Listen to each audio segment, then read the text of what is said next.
And we're live. Hello and Wow. welcome to the 103rd episode of Game Theory Gang. I'm Matty Allen with Crispy Man of Hexfire.io, Toby1 Hexobi, and Brissology. Welcome. Welcome. Howdy, everybody. We're Exciting wrecked. week. My mic's wrecked immediately. The important thing is our friendship and Yes. always being right about everything. So Haven't that's pointed what Damn we're right. going to explore Damn right. here in this episode. Exciting times. Hit the like and subscribe button. Leave a kind comment below. And yeah, I think tonight should be one of our best episodes ever. Yeah, I think it's key that we just make sure that, and I think you just said it, Maddie. The most important thing is that everyone's right. Yep. You know, it wasn't about where we are. It's about the friends we made along the way. Along the way. Yeah. A long way for sure. Yeah, it's been a fun one. I mean, talk about, and you know, I made a few tweets or posts this week in reference to what was going on after Richard's tweeting, and Richard didn't sell. He didn't push the sell button Yet. yet. Maybe, well, he's not gonna sell it. Give me a break. Well, He didn't sell it. I'm gonna stop you right there. So Sure. there's Stop right there's a there. really pervasive, I think, expectation that that the OA can never sell, but the OA can buy. And so I think that that the eHex debate is a really easy one. But I like hearing different perspectives. I think my mind is pretty much made up. But then again, I was talking to Johnny Chaos for like 3 hours last night, and he was changing my mind a little bit. So I think we can all do some growing when it comes to understanding like the pros and cons. But this is, in my opinion, the most important moment in Hex history, because we are having our moment of a fork, basically, where I saw Bitcoin back in 2017, having Bitcoin Cash and Bitcoin Core splitting off from each other. I think that's exactly what's happening now. Is there are two ways to look at this. Either you like high fees or you don't. And, having the Ethereum middlemen, they raised the gas cost of doing hex staking. They lied about their core use case being a decentralized world computer where transactions can happen cheaply. They fell to the same greed that Bitcoin did when it came to wanting to be a store of value instead of something more. And we already have a legacy system where middlemen get to change the fees anytime and are greedy as hell. And so that's why I think, I kind of named this the King Solomon moment, because if you guys remember from the Bible, King Solomon had two women in front of him. They both said that they were the mother of this baby. And he said, well, we'll just cut the baby in half and then you can both have half. And the real mother said, no, she can have the baby. And so he gave the baby to the true mother, because before that he had no way of knowing basically which one, which truth to hold. And so I think in the same way, it was possible that eHex could have had like just fine of a cycle this cycle if Ethereum gas fees had gone down, but I don't think that they're going to decrease the gas fees until next bear market. And so I think eHex like in 27 and 28 will do really well. I think until then, any money that's put towards eHex is being, given to middlemen. And I think that there could be a lot of people that would be trying to be selling that down. Now, luckily, I'm not really on either side of like the argument in terms of my emotions. But I want to hear what you guys have to say about all that. I had a thought about Ethereum gas fees. And this is just, You got a solution? No, this is just a shower thought. Oh, perfect. I was thinking, I'm like, what if these high gas fees what if it's their version of a feature, not a bug? Uh-huh. And they're like, look, we don't want to get rid of the gas fees because then everyone's going to start cashing out. If we can make it to where it's too expensive for people to want to even think about cashing out, maybe they'll stay in longer and they can kind of basically trap the liquidity in the system. That's what happened last cycle to some extent, don't you think? Kind of feels like it. And then everyone got yeah. goldfish memory about the gas fees. I mean, I know I did. I got pretty complacent. And now they're smacking me in the face. I'm actually coming across my very first stake. I'm going to have to let it bleed out. It's only worth $300. The gas fee is $1,300. It doesn't make sense to spend $1,000. And that's another sacrifice that long-term people are unfortunately having to make, which is why, it kind of goes back to, not, I mean, it goes back to this idea that this is not a perfect outcome, that we were held hostage by Ethereum. And now I think some people are framing it like you have Stockholm syndrome if you're into pHex, but I think it's the other way around. If you're okay with a $3,000 swap fee when Ethereum's 20K in the next year, then that's you're already trapped on Ethereum, really. So, and if you're okay with that, can you adopt me? Because obviously you got a bunch of cash. Excellent point. We're all up for adoption. Yeah, right. Totally. Yeah. I'm down feel for like it- adoption myself. Crispy, do you have something to add? Oh man, there's so many things to talk about. Right. I guess I'd start with, I'm not sure why everybody's so angry, but I Right. guess I do understand. Hey, listen, this was a big shift, right? In narrative, for sure. And for those of us who had started doing things like holding some liquid or doing LP, it was especially grievous, right? Now, that being said, I fully support what Richard came out and said, because we've been saying it over and over again. I like to look at, of course, all the background details, what's been going on, but I've been doing, month after month reports of the gas saying, hey, listen, gas is going to be pretty crazy, right? I mean, we can see what it was in the last bull, and I've been reporting on that, and I can expect that it's going to be 3 times higher, right? So, the fact that gas is expensive on ETH isn't a big surprise, right? But I think I probably could have done a better job of trying to provide advice, but that's not what I do, right? As far as telling people what to do with their funds, because I'm not sure why so many folks are super surprised that Hex on pulsechain is the better for cash. For dollar value coming in. So at the very surface level, I think what Richard was saying is, listen, we're going into a bull. The people who are going to do the best are the ones that are going to be able to hold on to more of their value. And so therefore Hex makes better sense. Now, how the market reacted to that was a surprise to me. That it reacted so strongly to it. But up until this point, we've been saying, hey, the market's going to decide. Well, the market actually had been building the momentum pretty good on both charts, including eHex.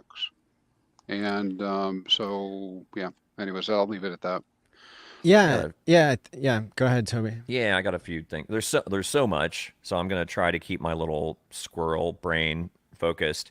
Hey, before you there's- jump from topic to topic, give us a chance to talk on each one. Sprung. Oh yeah, Yes. I'm gonna. It's all the same topic. Yeah. There's so many Totally. nuances. There's so many nuances to I this just don't one. want to get monologued. No, Hit us with one point. I haven't even Toby talked locked. today yet, so Toby that's all Go right. for locked. it. I can Go just for it. listen. I can gladly. No, listen. go for it. Okay, so tip of the hand or tip of the hat to Briz. You're right. Okay, like according to so many people on Twitter, you're right. It's like you're a champion. Tangent. God bless you, brother. I'll send you some condolence flowers. Briz, congratulations. Now, to be more serious about things, I still think that there's a use case for both. I think that the prudent move, and I think we all try to be very even-handed here on Game Theory Gang in particular, with any kind of thing that even could be misconstrued as advice, is do your own research, compare and contrast everything. We talked about pHex being the obvious choice for smaller stakers and smaller dollar value people. If eHex was an option at all, the only way it seemed to make sense was with bigger players where gas was less of a concern, and that if they were going to stake at all, that they could afford to stake large amounts longer. So it'd be more likely to not end up in a situation like Briz where you got a $300 stake and the fee to end it is more than that, right? So I've got some stakes that are coming out that are, and I just double checked, and it's going to be $1,375. They're not quite due yet. They got a little ways to go. And those stakes are from 2021. My sister ended one the other day. It was $600 and some dollars. So I'm going to wait until Sunday and see if maybe it's a little cheaper. But that particular stake is 6 figures. So I'm less concerned about it, right? Because but still, in the grand scheme of things, does a $1,300 or like I've paid before, $1,500 gas fee suck? Absolutely. So, I can commiserate with those that, hate what's going on with Ethereum. But depending on how spicy we want to get, that S-load code is in pulsechain. Far as I know, that didn't get changed. So at some point, that's going to come up and bite us in the butt, unless a future update to Ethereum that we copy takes care of that, right? So there's a lot of different nuances Somebody to this said thing. it got changed. I haven't seen evidence of that yet. I mean, it'd be great if it did. I would love it. I just didn't know if maybe the reason it wasn't changed is because it would screw up too many other things. It was the way it was connected. If it's like spaghetti code situation, I don't know. I'm not a dev, obviously. But to Crispy's first point, and then I'll pass the mic.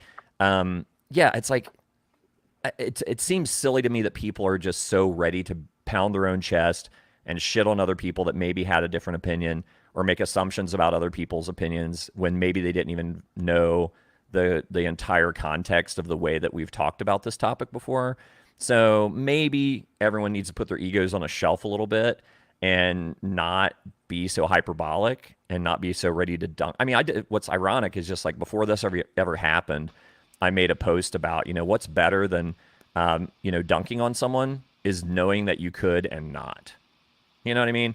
And it's about, but I'm a pragmatist and I'm kind of like a mediator type vibe guy. So I'm always trying to be a peacekeeper. So that's kind of where I'm coming from. Is it fun to watch some of the fucking blood feuds on X right now? To a degree. But overall, is it good for the community or good for people's souls? No, it's not, So I'm done with my first monologue of the evening. So I'll pass it along. Ooh. This is like part one of A through Z, because we got Right. a lot to talk about. Dude, there's so much. Well, Maddie, since you're not saying anything, let me Can throw you hear this me? out there too. Yes. Yeah, You're you back. sound good. Okay.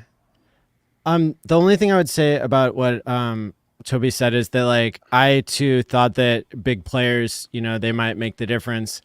But once Richard started explaining publicly his concept that Ethereum is going to become incredibly expensive, that kind of changes the equation of there's tens of thousands of stakes that are coming out here in the next couple of years. And so like the load on Ethereum, it's basically giving Ethereum a blank check.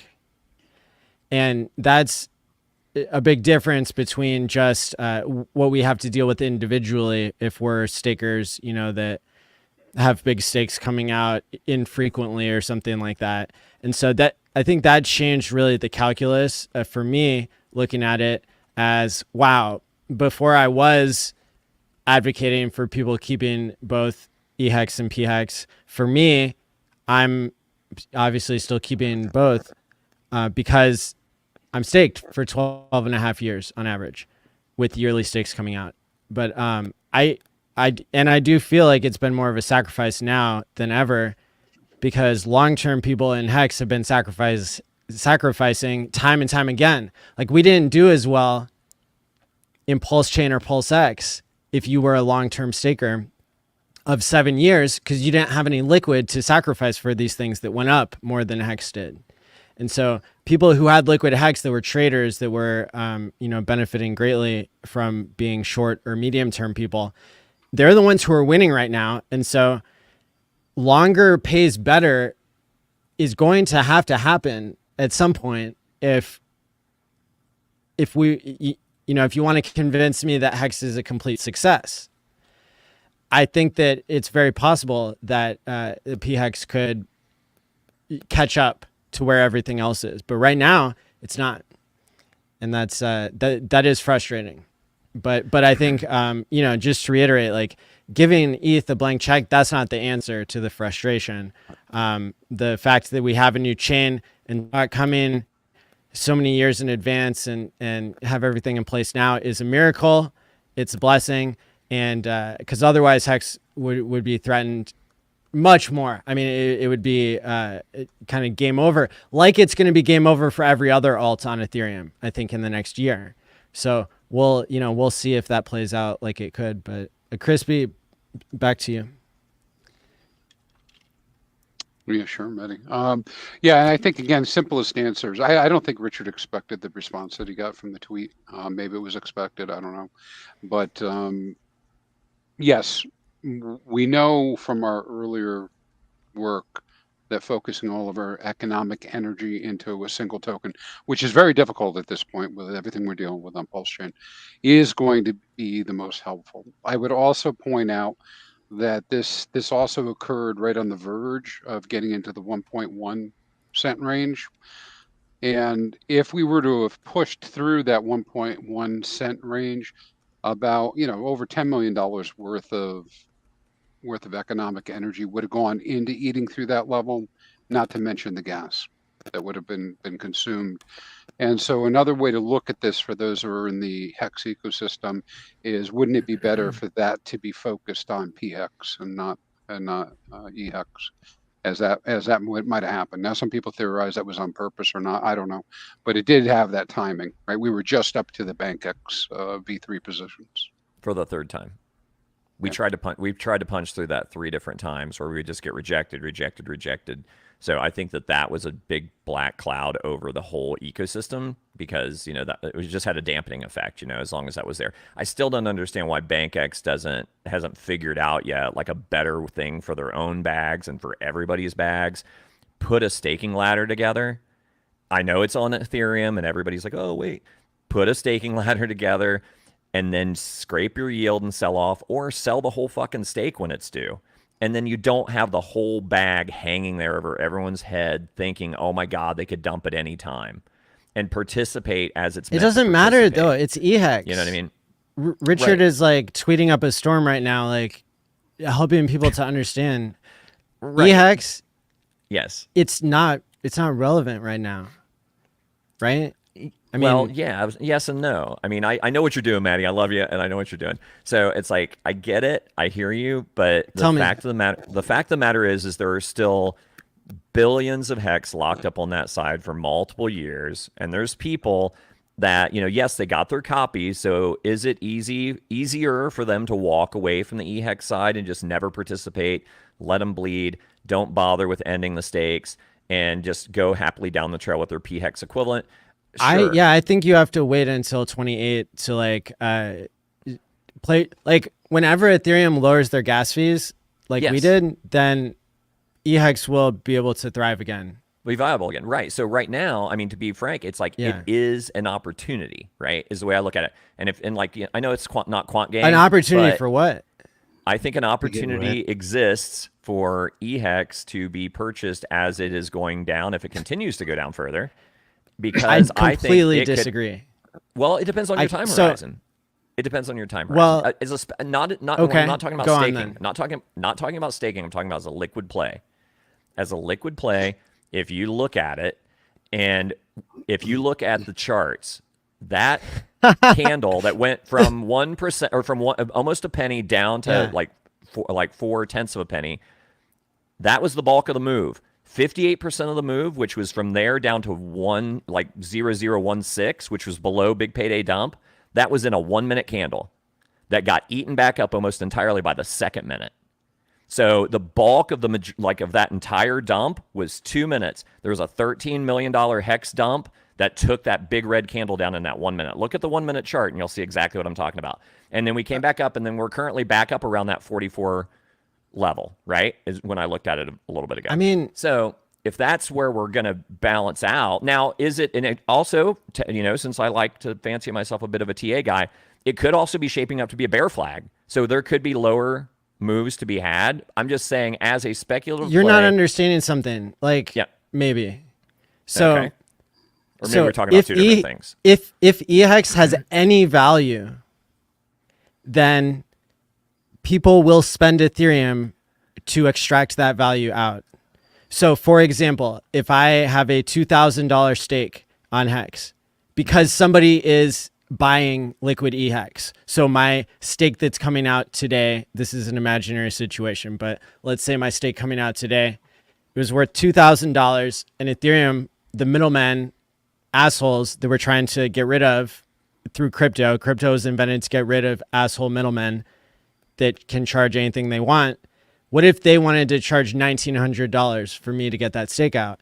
Well, I'm going to take $1,900 out of everybody who's buying eHex to pay the Ethereum fee. Like that's the economic, like, that's the individual acting in their own economic more best than interest. The cost, you're going to take the benefit. And so that works all the way up, to more than hundreds of millions of dollars. And so that's why I'm questioning the viability of eHex at this time, is because I don't think that, I don't know that the whales would want to write a blank check like that. The same argument can be made for every single coin on Ethereum. Yeah, I'm making that same, well, except that they only have to swap, which a 10x from here is going to cost $3,000 or $1,000. But hexagons, they have to pay for the S-load function, and so they're going to be paying $30,000 to end a stake and swap. Are we the only one that has the S-load function problem? I think Decentraland, I don't know if they have the S-load problem. I know they have just not being viable on Ethereum anymore. Yeah, there's tons of stuff that's not viable, S-load aside, on Ethereum, and that's happened for a while. I guess my argument is that, depending on when you're ending your stakes, and I think it's just going to reshape how people interact with eHex, because, if you have your stakes coming out in the bull market, that would typically be ideal, right? But on the ETH side, then you're going to take a hit on the gas part, because Richard famously said a long time ago, all the gas fee problems get solved with the bear market, because the gas comes down, and Ethereum is trying to, quote, solve the gas fee problem, and we'll see how that plays out and if it affects Hex stakers or not, right? It appears to me they've been saying that for years. Right. It's like, I know my faith is low. It's worth it to end the stake in the bull market because the value of Hex is very high, but then the gas prices are super high. But then in the bear market, the value is so low that, it's like, okay, thanks, I guess. But yeah, I forgot. Well, I'll tell you something here, because I think I know where you were going with this, Briz, and I think that you can attest to this. I bet you dollars to donuts that stake that you're trying to end that has a huge gas fee, that's an older stake. That's a stake that's 3 probably years. 3 years. Same with me. Same with my sister recently. They were from 2021. I have stakes that are shorter. I've done some rolling stake stuff.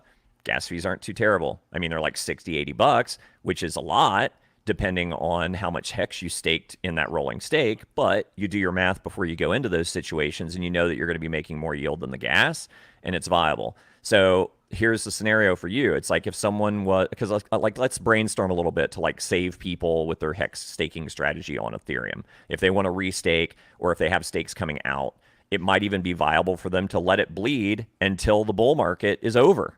Right? Because you got 2 years for a stake to bleed out entirely. So you do the math until maybe it's back in the bear, the gas fees are cheaper, then you end the stake, And now if you choose to restake it, which I'm not necessarily advocating on Ethereum, if you choose to restake it, if it's not coming back out in a bull again, and even if it is, it's not a 3-year stake anymore necessarily, depending on what your stake length is. Follow me? Because like it's all relative to that. The whole S-load thing is that it's recalculating your daily yield. Boom, boom, boom, boom, boom, boom, boom. So the longer that stake is, the more you're getting nailed with gas fees. So if it's a shorter stake, it's not as big of a hit. So that's something to consider for like because I'm thinking like, how do you save some of these people that are over there? How do you save me? But you still have that to has some mitigate all eHex the stakes? stakes How that do are we- coming out from a system-wide level. From a system-wide level, like somebody has to pay the gas for all the stakes coming out if stakes are still valuable on eHex, right? Yeah, And I mean, they people are have to saying that the new or let them gas bleed. thing should fix it, but I heard No, it affects mostly layer 2 stuff. It's And it's Yeah, going I to be a have- long time before something. If at Correct. all. The Let if me at all, it might not ever even address S-load. the you know? dank Yeah, let Coon me- update is claims that it's fixing gas, but it's not. Crispy?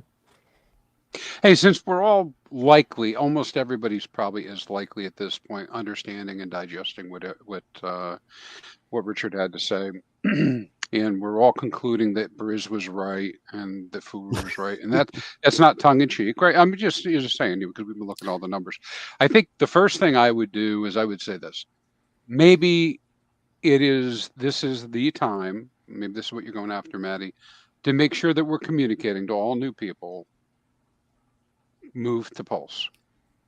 That's where you have your best opportunity for all of the new people. Yeah. Now that doesn't answer what about the rest of us who either own eHex today or have staked eHex, right? Doesn't answer that. And that's like a part 2. But I think can we all agree that at this point that's where we're headed? Send people to Pulse Chain. Can I ask you to clarify something though? Because you said move to Pulse. So are you advocating people EES and dump their eHex and move what economic energy they have left to Pulse? That's an interesting question, but no, that's not what I'm saying at the moment. I think Okay. that's a part. I think that's a part 2. I think. Listen, Richard's always been super concerned about people, in general at every level, and but certainly for the common person, right? All of us before we got into, well, most of us before we got into Hex, right?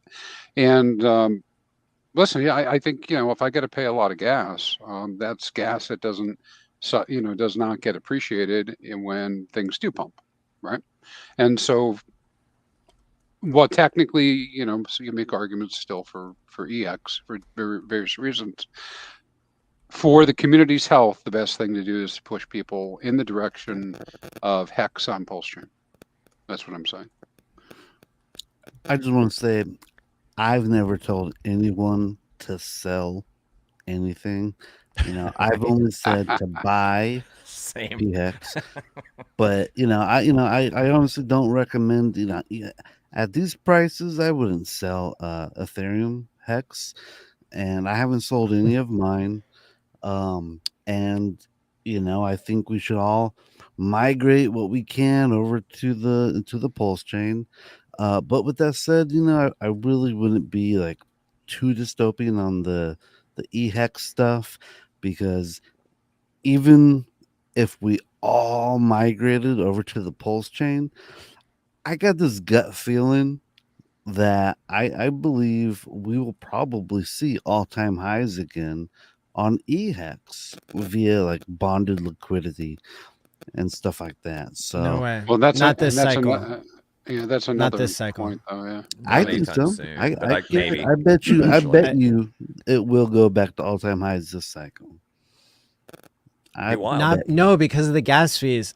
I wouldn't be surprised. do. And Yeah. so I don't know how many of you are like taking this into consideration, but like, the person who owns the most Hex in the world Yep. and also owns like the most DAI in the world Yep.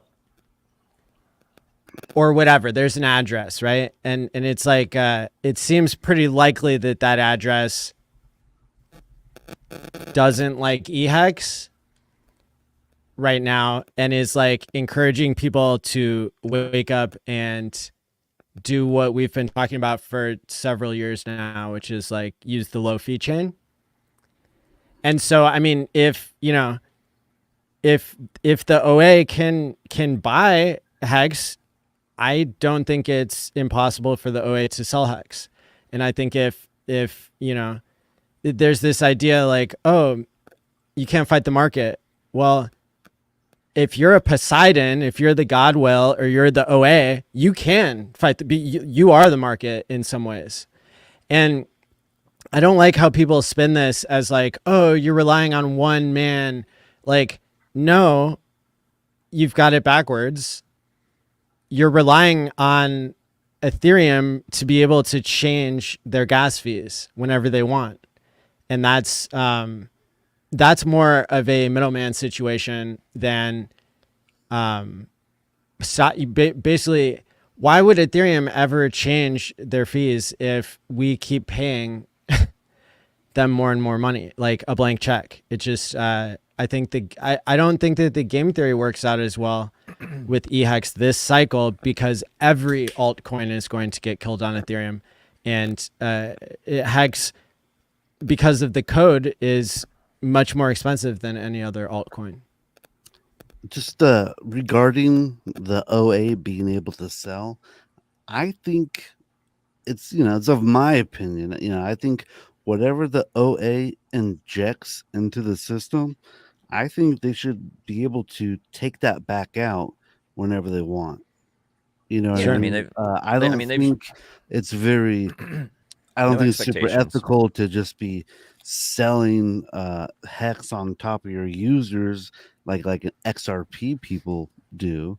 But if the OA were to pump up the price unreasonably high, I think it's also okay for them to take it back as the markets cool down.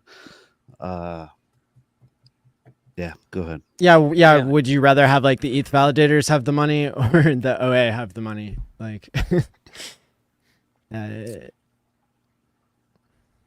but we see Richard is now it's I believe it's extremely rare to see Richard type in all caps. All caps.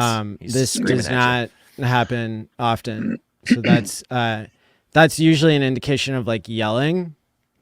So I love the here GIF. he posted on Twitter in like yelling all caps, Richard, you must let Ethereum make another $100 million on Hexican's backs. You must not tell them about real Hex on pulsechain. They must pay $400 for swaps on ETH, because I think it would make me more monies. Silence, Richard. Do what is wrong for the community, but right for me, Rich. Now, I'd like to point out, I'd like you guys to actually answer me and what I said about steering, because didn't I just say something like this, that we should be steering people towards pHex? But I didn't get any. Yes, that's what we should be doing from you guys. Yeah, I mean, I said yes. I asked you to clarify, like but emphatically with capital letters. That's what we should be doing. I mean, that's the message. That's the message we're trying to put together, right? Is that not financial advice, but our understanding is that's where you need to go. That's what real Hex is, and that's a separate. Hex. That's what he said. That's a separate thing than what do you do with all the people that already have eHex, right? In my defense, I went on other streams this week and said, if you're buying Hex on any chain that's not pulsechain, you're retarded. So I was trying to push people into the pHex side. So you could have said that in a much nicer way than you did with Tangent, but you're right. You're absolutely right. But I feel like he chose to dunk. He chose to dunk. Brush me off, and they just and I feel like when I talk real nice and flowery, no one really pays me attention.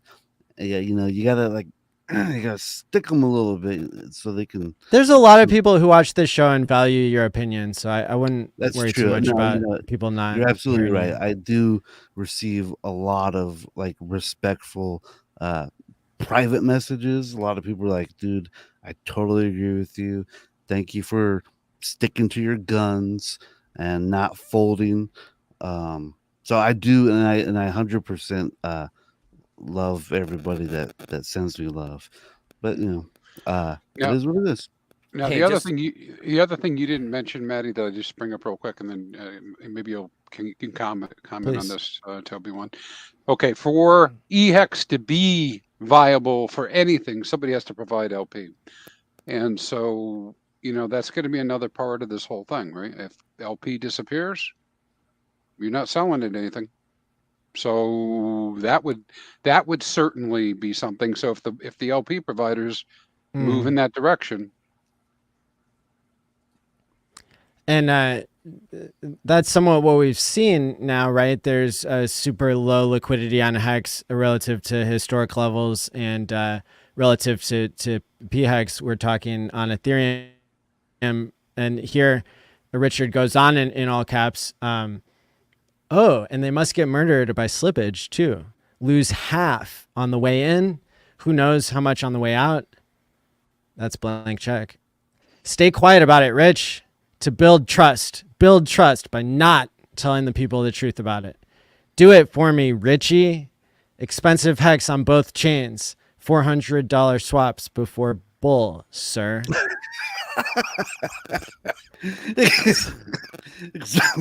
Expensive X on both chains. Oh my god, that is freaking hilarious. Dude, I'm so glad. I'm so glad that he said that, because everyone always ignores the part immediately after that where he goes, but I think the market's gonna choose, it's gonna decide the winner. And in my opinion, I think the market would rather go after the Hex that has lower fees and it's easier to use, and it's not screwing over people with $1,300 in-stake fees. Like, honestly, Richard, I know you're watching. I want to say thank you for saving that $300 stake on Ethereum by giving me that same exact stake that's worth a lot more on the pulse chain. Thank you, Richard. Respect. Yeah. Thank you, Richard, for sure. And I'm not hearing that enough. You know? And I plan on being a good onboard. I'm telling everyone, I'm telling all my friends, sign up for 0x Coast. I know they're not doing deposits and withdrawals right this second, but it's going to be up very soon. And I've had nothing but great experience with them. I remember I put in a deposit, probably like $500 or something at like 1 a.m. the next day. By before 5, it was actually inside my account and everything, and That's it was great. awesome. I think they're a great service. Yeah. Everyone should be signed up. And look, I know another good argument that we've all like considered in the past was eHex is closest to where the money is now. And, I think that is still something people could say. However, you have to take that in balance with how many blank checks are given out for all the stakes that are already in there.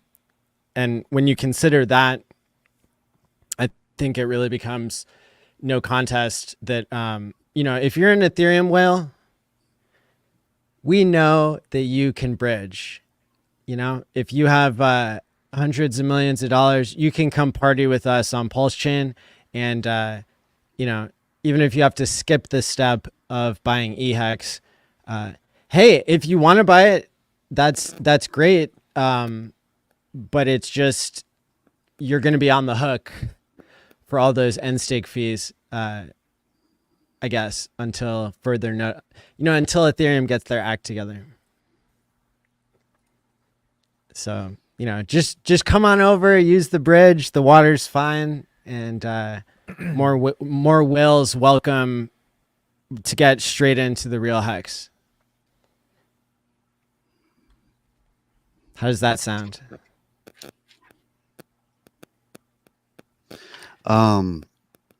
Someone in the chat, I just wanted to address this point. Where'd it go? They said, Hex was a store of value until it wasn't. And in my opinion, yeah, the prices are down a lot right now.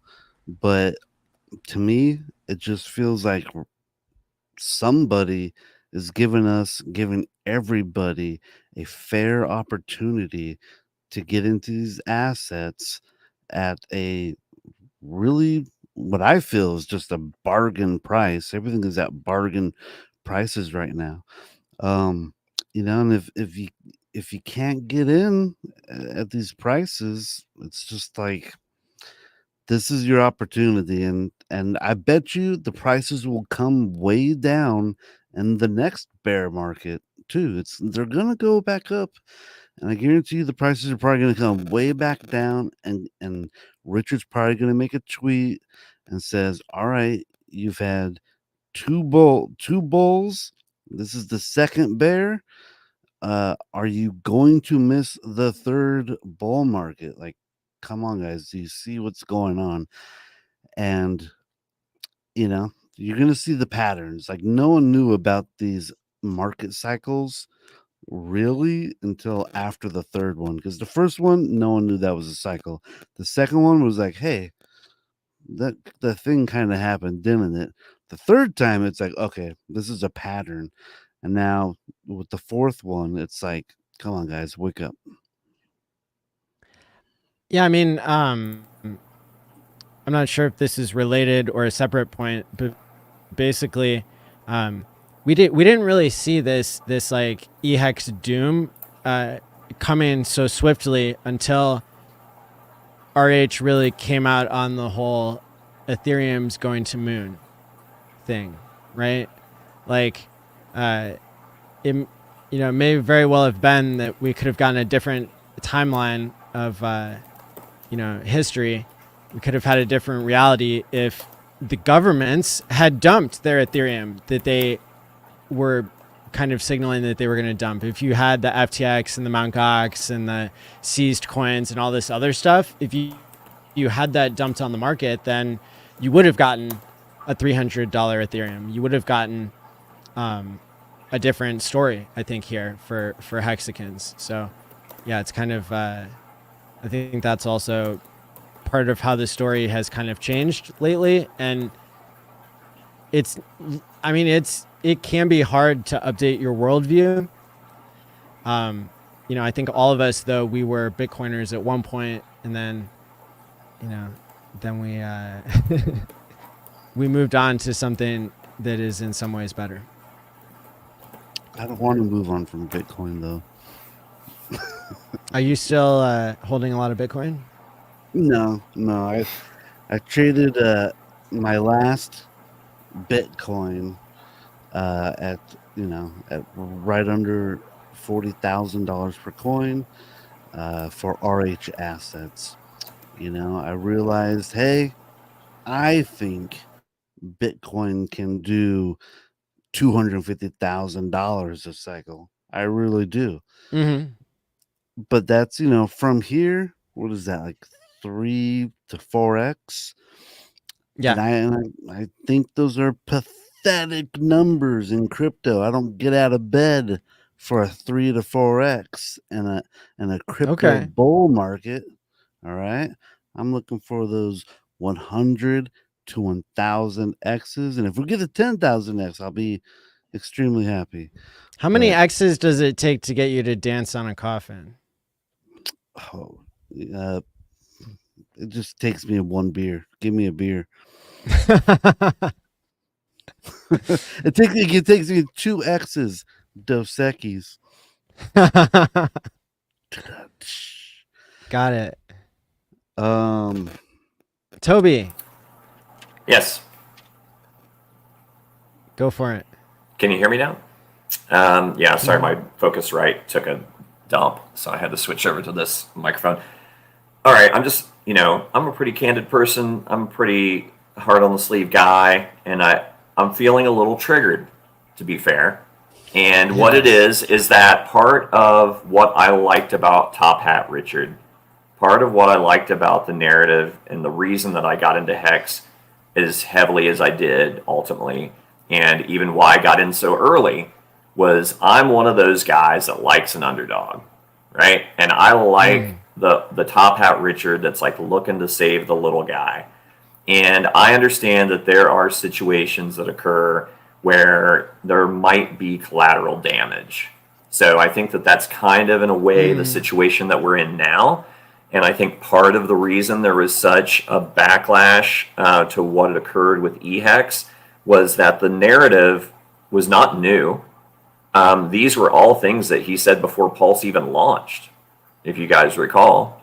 And then as it carried on, it was said again and again. And it hasn't been said in a long time from him directly, but it's nothing new. It's the same thing that he said forever, which is Hex is better served on Pulse chain. Everybody understands that. So I think the issue is that the other thing that was very, very part of all of those all that commentary was the market will decide. So the market, for the last 4 or 5 months at least, had put eHex and pHex in a range of about 1.6 to 2.0. Which market? The market being buyers and sellers.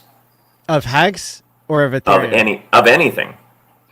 Of anything. The market decides. You've heard this comment before, right?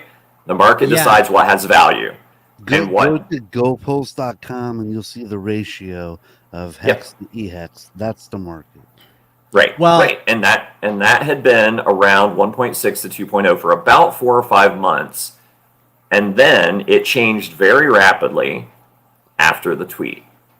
So well, but the thing, the market that didn't change rapidly. Go ahead. Let me finish my thought. So my point is this: if there are people that are new to the game, and it's like I have a tweet that got a lot of traction that was a reply to Richard's. One of Richard's tweets got like 300 and some likes. I shared it in the private chat if you want to take a look, Maddie. And the thing is he was asking, like, why would anyone get into eHex? Why? So I answered it. I mean, I wasn't like there to fillet him. I wasn't there to castigate him. I was there to give an honest reply to that question. And the reality of it is, and I have had multiple 6-figure plus onboards. And there are a fair number of those people that are not crypto savvy at all. They were no coiners. And they had a higher comfort level with Ethereum, gas fees or not. And some of those people also had a higher comfort level with holding Hex liquid because they wanted to, quote, try it out first. So hold up. Now, this isn't just since May. This is for 4 years. This is my experience over the entire lifetime of Hex onboarding people. They would get into the eHex side. Obviously, the pHex side wasn't even a thing until May. But that behavior continued after May. People come in, they want to kind of feel it out. They're more familiar with Ethereum. They've heard of Ethereum. They don't know about bridges. And believe me, I will try to teach anyone that I am onboarding about Pulse Chain and pHex and the benefits therein. And as an example, in that tweet that I had shared, I had just about a week or so ago, there was a friend of mine who I'd been telling about this for years, finally was ready to get in. And he was waiting for his money to come through from Coinbase. So as just a gesture of kindness, and he's a good friend that I've known for many, many years, I decided, hey, I'm going to give him $500 of crypto. So I gave him $100 of each of RH's coins, eHex, pHex, PulseX, Pulse, and Ink. So kind of as a little tongue-in-cheek move, I was like, that at that point, I think it added up to like $568 or something. It's currently at $577. So that guy's not wrecked, but why is he not wrecked? Because he didn't go all in on eHex and have it liquid. And this is the money I gave him. He hasn't added any of his own money yet. So this was a very, very good indication of how I typically advise people that don't know what to do. It's like, hey, if you're going to be open to Pulse Chain, then then diversify, spread it across all of his stuff until you take the time to learn and you understand about staking and you understand about yield farming and you understand about these other things. If you just want, exposure to the RH ecosystem, this is how you do it. Now, he was an example of someone that was okay with following my educational experience all the way to Pulse Chain Town, right? But there are many, many others that did not want to do that. They wanted to they just wanted a taste of what was going on with eHex. And those people, they didn't listen. Now they're going to watch and find out. Yeah. Right. They're right. gonna have And to like get- and that's the collateral damage that I'm talking about. Which and my heart Well, goes out for those people because it's yeah. like they had the opportunity, and But I that's hope not to your God. fault. No, and I That's not get your it, and I fault. mean, no, and I know it's not. But the thing is that what I'm saying is that those people, depending on their mindset, are either going to be like, hey, the first thing he said was don't put anything in here you can't be comfortable losing. Number two, I'm the one that made the choice to only be on the Ethereum side. So I can like take my ball and go home and say, fuck it, I don't want anything else to do with any RH ecosystem stuff. Or they can realize, hey, here's why this played out the way it played out. But there's going to be that subset of people that are like, hey, if this ecosystem is so fragile that one tweet can wreck me, I don't want anything to do with crypto. I don't want anything to do with Richard Hart. This has I'm nothing out. to do with So, one tweet. What this has everything to do with it was the is reaction. It was the reaction to the tweet. you have a man who continues to tell the truth. The market, Yes. I believe he was talking about, was the Ethereum fee market. That's the market Yes. that decided. It wasn't, and so this narrative has changed to where Richard said he was wrong about calling the bottom. It's debatable, like, how much more, I mean, he was more right than almost everybody, but yeah, he didn't call it perfectly. And some of his Christmas comments make more sense now that people have clipped it in the light of the OA buying ETH. He said, when you have billions of dollars, you can't afford to get something wrong. So I take that to imply that you can't always time the market perfectly. So when Ethereum started to be a runaway train to the moon, like, that's when the market started to decide. And the fact that people are getting warned now that every altcoin on Ethereum could be dead in a year, like, that's still better. You're still doing better in eHex than maybe you would something else where you're not getting warned. People are telling you lies like, keep buying this altcoin on Ethereum. Like, $3,000 swap fees are not going to be a problem. So I think, yeah, it's the market that really made the decision here is the Ethereum market. Yeah, I think. Well, and let me just throw this to you, Maddie. I think as you guys are talking, right, what Richard has come out with is front running what this cost and gas is going to look like. He's front running because if it, there's some crazy numbers out there, but it's not crazy to think Ethereum will go to 12K. It's very possible it could go as high as 30. And then, of course, the moon guy is out there saying it's going to go to 160,000 or whatever, right? I don't know if that, I don't know if that's actually going to happen, right? What I'm saying, though, is those types of things could happen, right? And so I'm pretty sure if you went to the absolute worst case, none of us are paying for gas. Probably. Yeah. Right. And so perhaps one way to look at this is front running what the situations might look like in 3 months. And even though it doesn't feel good, now's the time. AI is going to figure out quantum computing, and all the cryptographic information on the blockchain is going to be for shit, and we're all fucked. That's not true at all. You can do I thought, it's like, how far, I was just thinking to myself, how far, like, just out there can I go as far as imaginary horribles? And that's what I came up with.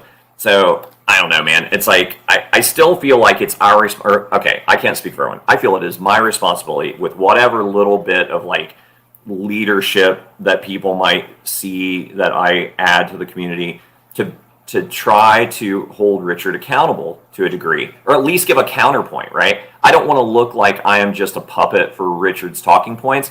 I love Richard. Richard has changed my life. Richard has changed the lives of my family and my friends, and in a good way. And it's not just because of like paper gains or whatever. And I've yet to cash out any crypto, right? And my family is yet to cash out any crypto. We are all long-term holders.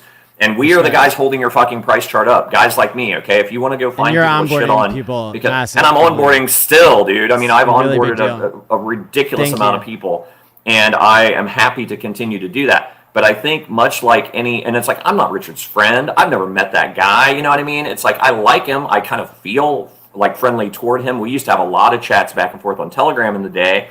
And I have a fond place in my heart for Richard Hart. I certainly do. And as a human being, whereas anybody I would even halfway consider, just as a fellow human being, not even if they're my friend, I feel like I owe it to someone to be honest to them if I think that maybe they're doing something not the best way. Now, of course, there's a huge number of people out there that think Richard is a super genius. I'm one of those people. I'm not claiming to be smarter than the man necessarily, but I feel like, you know, I feel compelled to point out where maybe things could be handled in a different way and still have the outcome that he's after. However, one of the things I think we can all agree on is Richard is a master marketer. And there is not a slim chance that part of this is to create noise. And what's everybody talking about all across crypto?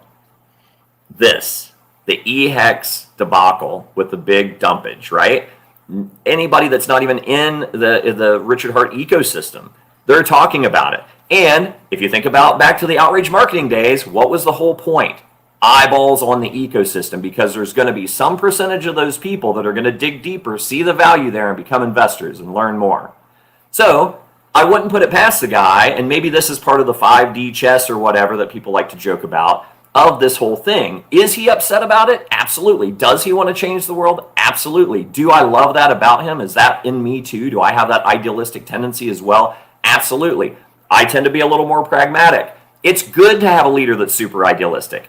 If he's too pragmatic, then it's milquetoast and he doesn't move the needle, right? He has to be on the leading edge of the ideal push. And I get it, but I think as a group of pseudo leaders or whatever in the community, we have to not just look like we are mouthpieces for Richard and being like, rah, rah, fuck all the people that got ground up in this situation and that only bought eHex and were too stupid to learn about pulsechain. Fuck them. They're the collateral damage and oops, sorry, should have followed Richard. You know what? Not everyone's got that time. There was a guy I saw on Twitter that was talking about 3 RNs that he had onboarded. They're in their 50s. They didn't know shit about crypto, and they just wanted in. So they ended up with eHex, Liquid, and now I found out after I read a little more that apparently it was before the fork. So they got pHex too, so they didn't do as badly as it sounded like initially. But the reality of the situation is, if we're really trying to look out for the little guy, we need to continue to look out for the little guy, and that might be somebody that didn't have the time or the money or the intellect to learn more, or they were at a slower pace. Maybe they were a week away from finally digging into pulsechain and all they had was their first bag of crypto and it was eHex Liquid. So my heart goes out to those people and I hope that they don't quit. And quite frankly, I've been through crazy volatility in my life in trading, whether it was stocks or crypto, and this sounds crazy, but you only lose when you sell, right? And I think if you hang on to whatever you bought in your eHex, don't capitulate, bros. I mean, this is not financial advice, but my thing would be hang in there, and don't capitulate. Because look at the guy that sold. Look at the guy that sold from 0.0044 and took the candle down to 0.0016. Are we going to go back there? Maybe. But if we don't, that guy's fucking wrecked. And he has a chance now for anyone that hung in there. Maybe we work our way back up to a penny. Maybe BankX gets out of the way. Maybe they stake. Maybe an OTC deal gets done. Whatever. But I think long term, if all the other stuff starts going up, I think that the market will decide again that there is a ratio. There's a ratio right now, Maddie, of like 4-to-1 or 5-to-1 or whatever. Where does the ratio end up? 6. I don't know. It's a 6-to-1 now at the moment. Okay. It ends up wherever the Ethereum 4-to-1 bros want it to, because they have a bank check on Ethereum. What do you mean, nah? That's how the blockchain works. It's where the hexagons decide. If it's not Ethereum, bros. It's not. It's not. So how does the hex ratio change between pHex and eHex? How does that ratio change? Their prices change. How do the prices change? By people that hold those tokens, buy or sell them. Ratios can be fake. You have to consider liquidity, right? Right now, the slippage could be 50% on eHex, so that isn't the same thing as the ratio that's showing. You have to look at the depth as well. And what I'm saying is there are hundreds of millions of dollars that are being owed right now if eHex has a value. So it's really so I think in whenever Ethereum lowers their gas fees, I think then the hexagon market will decide what eHex is worth. But until then, I think there are only going to be more stakes that come out from people who are still in profit on their stakes and can pay higher and higher gas fees, like as long as eHex has a value. So I think that people will figure that out, and I could be wrong, and I'm, you know, like I'm admitting that, but I wouldn't like rage trade ratios with eHex knowing that it has a chart of future market supply and a blank check written to Ethereum. I just want to say, as of late, I haven't had this much FOMO before of wanting to move my eHex stakes over to the pulse chain. Now, I'm actually got all my liquid stuff staked out to the end of the year, so I can't move my stuff, and I'm not going to early in stake it. But one of the things that I started noticing, especially after this last, movement change, is that like when Pulse Chain first launched, I don't know if people remember, but the eHex was actually worth more than the pHex. And Yep. and Almost 3 to 1. yeah, and so if you were to trade out early, you could have got a lot of bonus pHex. And I don't know what I was thinking, but I didn't convert my liquid stuff over. And it feels like that was a limited time bonus, because pretty soon, not too long after that, it dropped down to 2 to 1. And now it's stayed at 2 to 1 for a long time, allowing people, hey, if you want to get your liquid out, move it out. I know it's a lot less, and now within the last couple of days, now it's 4 to 1, and it just feels like we're having this kind of like a timer where I could probably, I would totally understand if maybe in maybe 2 or 3 months, maybe we now have a 8 to 1 ratio. And it's just like, so for me, I've had like a lot of FOMO wanting to move my stakes over, but like I said, I'm all staked out. So Hey, just got more, something I need to add. Yep. Hold up, Toby One. We got Richard chiming in here. He says in his tweet, predicting the future is hard.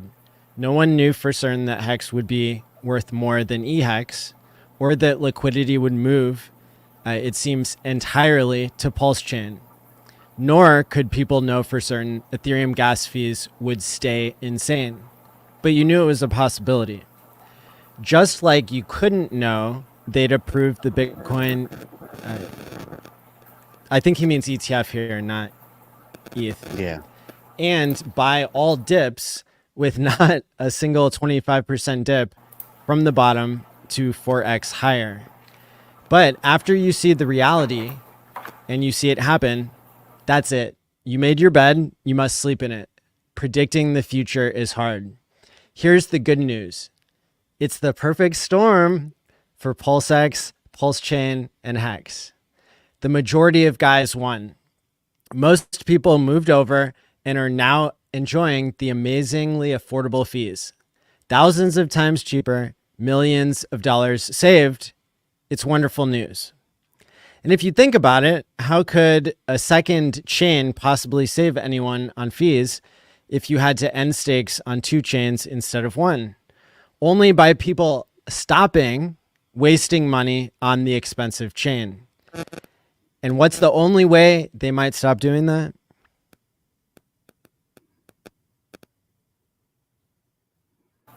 If they Would we have to go EES, to the next one. if they had emergency end stake and move to Pulse. Oh, I think it's just an open-ended question. Yeah, it is. And there's 666 likes. So somebody please go hit the like, because that's weirding me out. I got you. There we go. Thank God. Whew. Right. This is really, really, I mean, I think this is really helpful. I'm definitely retweeting this one. Yeah. and what's Hey, here's the thing. I had way- very, very, very little liquid eHex. Very little. So, to me, it's kind of a perfect example of one of those deals where it's like really the only time price matters is if you're buying or you're selling, right? Well, I was doing neither in regard to eHex. So, yeah, did it suck to see like that portion of my portfolio get wrecked? Yeah, but my stakes are still sitting there, still accruing, trustless yield on Ethereum. Maybe there will be a different scenario in the future with the gas fees. I don't know. I'm not EESing anything.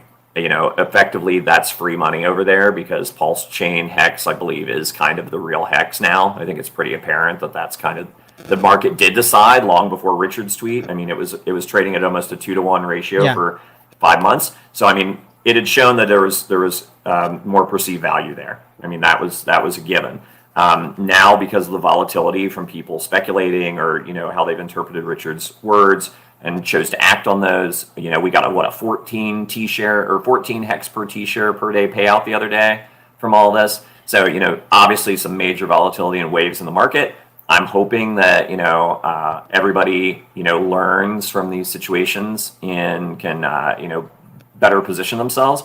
Much like my friend that I just got in, it's like it's good to spread it around a little bit. You don't know if ink is going to outperform everything, and you go all into ink, and then everything else runs away, and ink tops out at $10. You don't know. So if you're going to diversify, which is like pretty common in investing in general. The way that I approach people that I'm onboarding, or even how I approach my own bags, is I'm spreading the money around in RH's coins.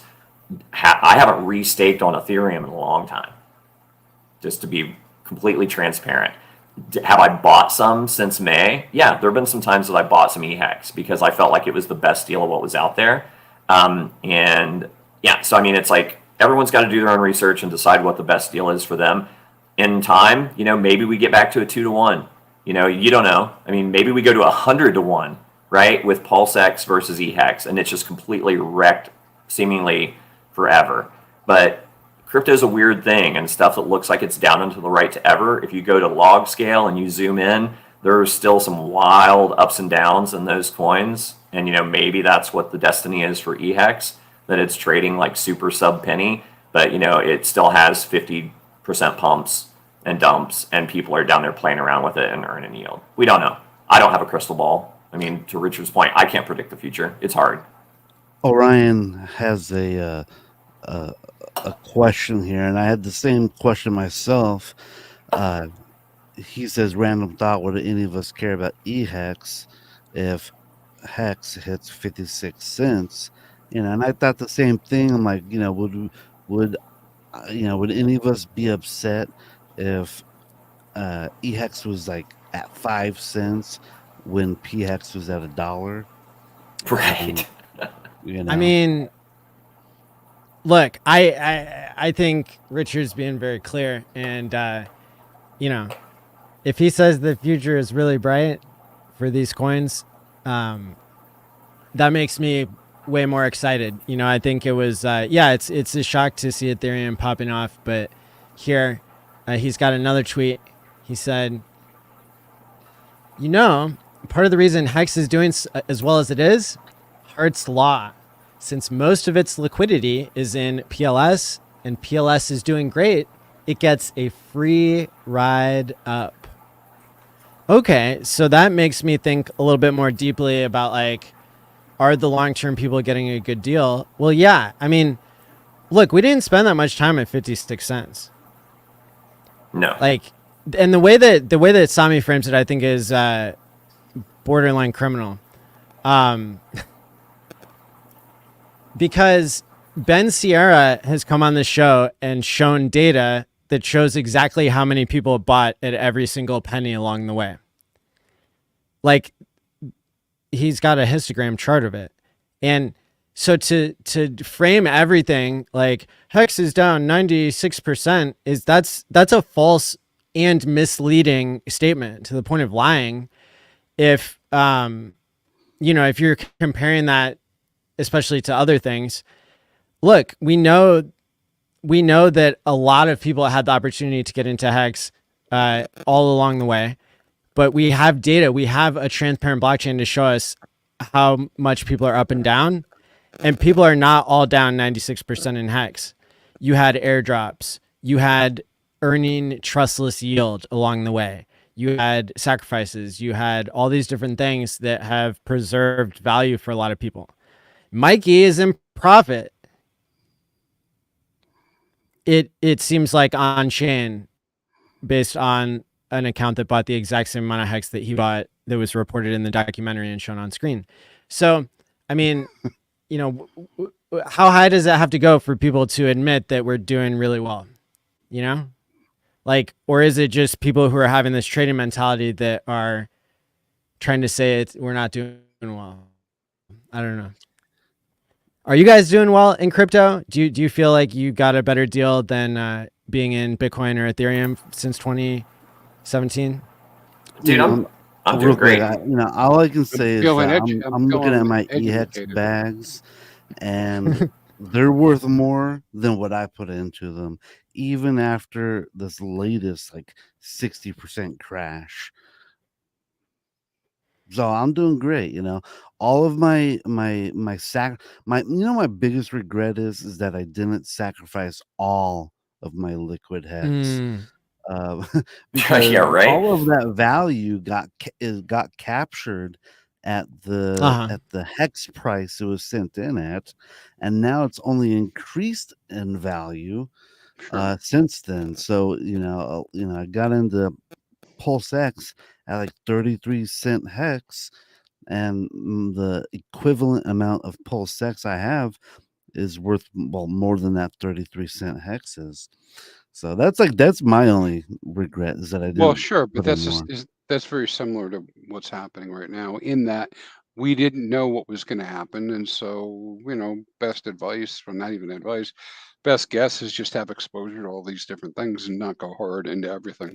One too hard, right? I mean, because I'm guessing that there are some people that did do everything, but most people did split it up. And you can also, like, another thing that Hart's law suggests is that you can look at the liquidity between the different RH tokens, and you can get a sense for how they're going to perform relative to each other.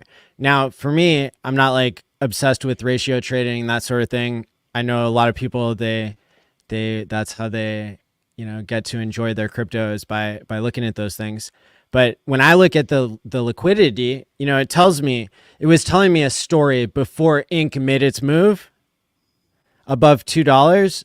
It was telling me a story of what Inc can do and what everything else can do, because there was such a disproportionate amount of liquidity that was placed there. Why was so much liquidity placed there? Well, it's because if you understand how the Inc farms were set up, like we talked about last week on this show, and we've talked about since pulsechain launched, right?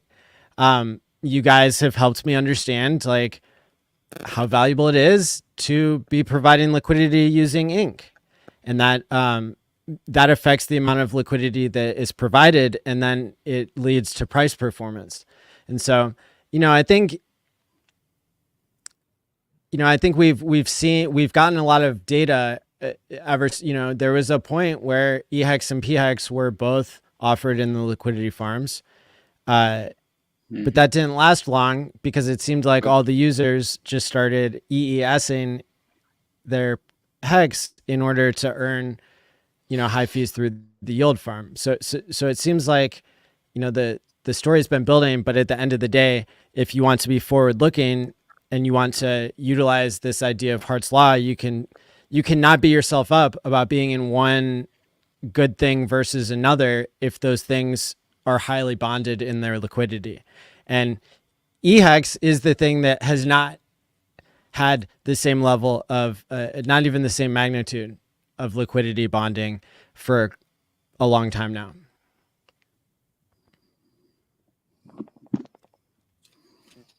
Do you guys have any like response to that? No, I think it's good. Was I correct there?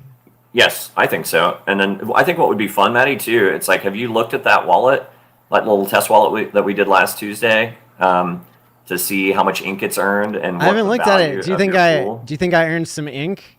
You definitely earned some ink, but I also think because of the pool that you're in, the value of the pool itself is up. So you're winning. You don't say. While you're winning, I would guess, because I'm in that pool and my value's up, and I haven't added anything to it in a while. Yeah, But I'll bring it up. that's fun. That's fun and light. It's been a little bit of a heavy conversation thus hey, far, but good can I- stuff, you know. And it's like, and can I say one thing Yeah. about what I think about Richard's, my take on how Richard is, like as far as how he interacts with the community? Richard's tough love. Like the way I see Richard is he's tough love. He's not a guy that's necessarily going to take you under his arm and be like, hey, little bro, come over here. I know that stung. You know, let me explain this to you. He is trying to reach too many people too fast to have time for that. And although it can seem cruel and harsh at times, I don't want to feel like, you know, I don't want anyone to think like I'm trying to shit on Richard's approaches at all. I just have a different approach. But I'm not where he's at. I'm not trying to do what he's trying to do. I'm trying to do it my own way to support what he's doing. And I think that that's where the rest of us kind of fill in. And that's where we can be the compassionate side of it while he's doling out the tough love. You know, he's the one that can look at someone and be like, hey, you're an idiot. You know, you didn't listen to what I've been telling you forever and you should have done this. And now you're seeing the outcome of this, right? The rest of us are the ones that, you know, need to maybe like take those people aside and be like, hey, man, don't rage quit. You know, don't be too bummed out about this. This is crypto. And quite frankly, if the wreckage that they've experienced is eHex, that's nothing compared to previous bear markets and like how wrecked people have been in other things.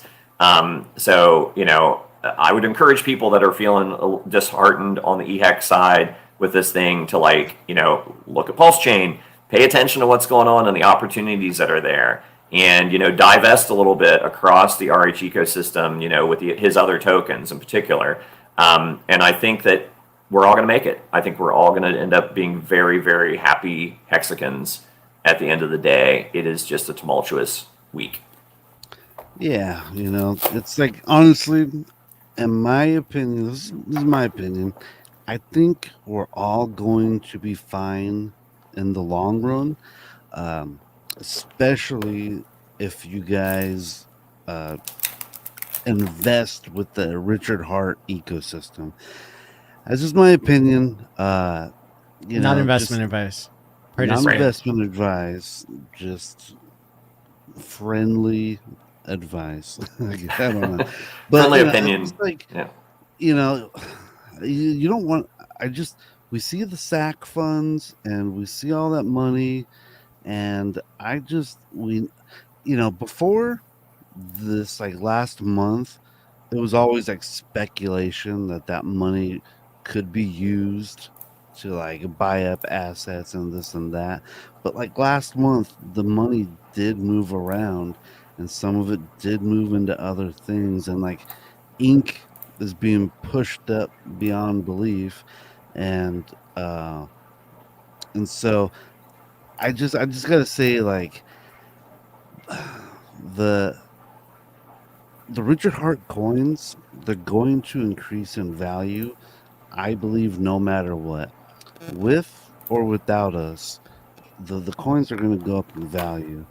So I just think we all need to relax, get your friends and family in, and just hold on for this ride. Like, you know, we're all kind of stressing out because we just know that we need more users, but really the truth is that we just need more money to flow into the system.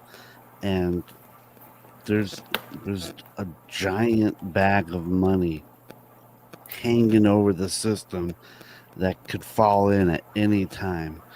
And so I think we just need to get in and relax, and we're gonna be okay. We're going to be okay.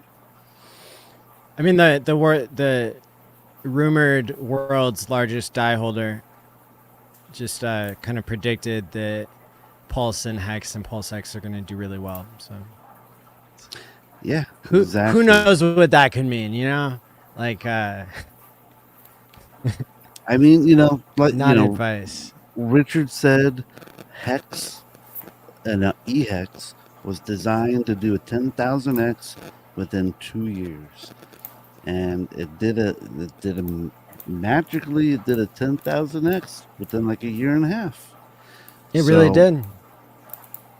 you know, and then it started getting pulled back, you know, and that kind of goes back to my thing where I believe any money that the OA injects into the system it's that's also their money to take back out. And like I said, I think the money is gonna just start flowing in. I mean, look at click on like the 90 days, the last 90 days, dude. We're up pretty good. So if people have been dollar cost averaging, Are we doing well? Yeah, like I know Ink is up like 1,500%, maybe even 1,800%, and the other coins. Did Bitcoin do that? Did Ethereum do that? Bitcoin lately? Their bottom was 15,000. So what is that? 30. Well, they need to step up the 45. game if they want to win, but they're far Bitcoin's from not it. like a 3x. Hey, check it out. You guys talked me into earning 0.26 ink. That's $2.38. And then what's the value of your pool? Like hit that little calculator icon next to the 50.88%. 238.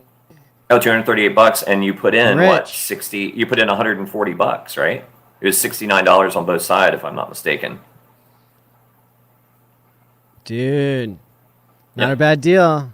Not a bad deal. Not a bad deal. I mean, we'd have to go back to be Very sure, but cool. I thought it. What should I do with it? Should I let it ride? I'd let it ride, bro. I mean, Should I let it ride another week? well, I mean, technically, you're in. I guess if there's a term for it, it would be impermanent gain. So I mean, there's an argument there to pull it out and keep everything liquid from here on. But if you go down below your original investment value, then that's where you would be an impermanent loss. So your call, it's your money. I'd let it ride. I think LP is a long-term game, and I think we've got at least 12 months of a bull ahead of us. So I think that it would be smart to keep it in there through the bull at the very least. Right on. Not financial advice. Friendly advice. That's advice to a friend. That's just to you, Maddie, not to everybody else. That's farming advice. Farming It's advice. different. Yeah. And with Richard kind of going haywire on the Twitter right now and getting like a lot of people like, Richard's ruining everything, and now I'm looking at that pulse alerts and I'm seeing like a lot of big buys going from one asset to another asset. It really feels like the 50-week shakeout is really in effect. So It was foretold.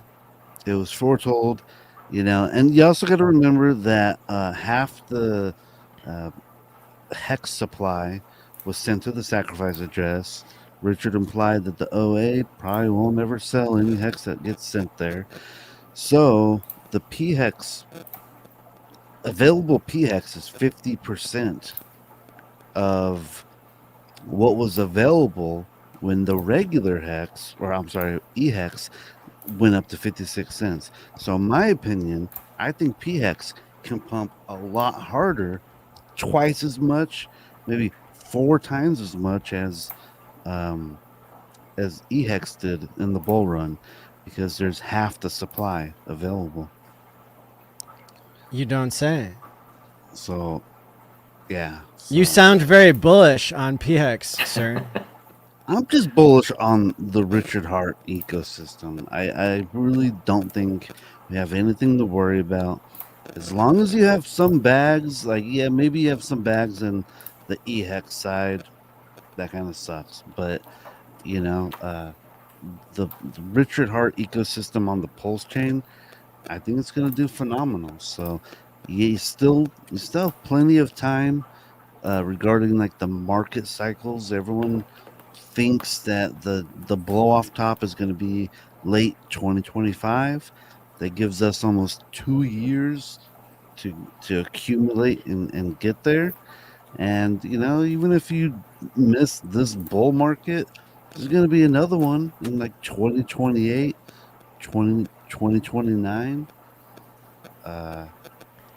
And so for people that think eHex is not dead and they're looking for opportunity, one area of support that I can see is the last local Dude, how many low, times which does RH have to yell it? How many times does he have to use all caps before we're gonna stop I'm just trading saying, eHex and gain there's people gonna wrecked? be people. there's going to be people that want to buy and hold it, and you can buy eHex on pulsechain, Maddie.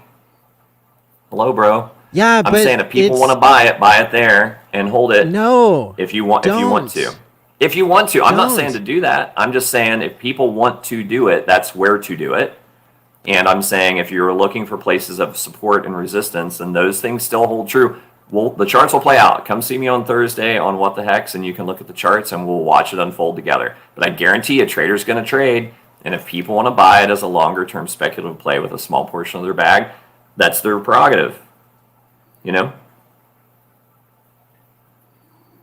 Oh, I froze Maddie to death with that. Sorry, Maddie. I literally caused Maddie to glitch. I was like, sorry, Maddie. I love you, bro. The Matrix. It's not your fault. I kind of feel like eventually the eHex selling will stop, and the liquidity bonding will pull it up slowly with Hex. Long term, Maddie. Quit shaking your head, bro. 15 years. You don't know either. Richard said that you can't predicting the future is hard. It's going to be a lot. I don't know when. Valuable than the pHex side.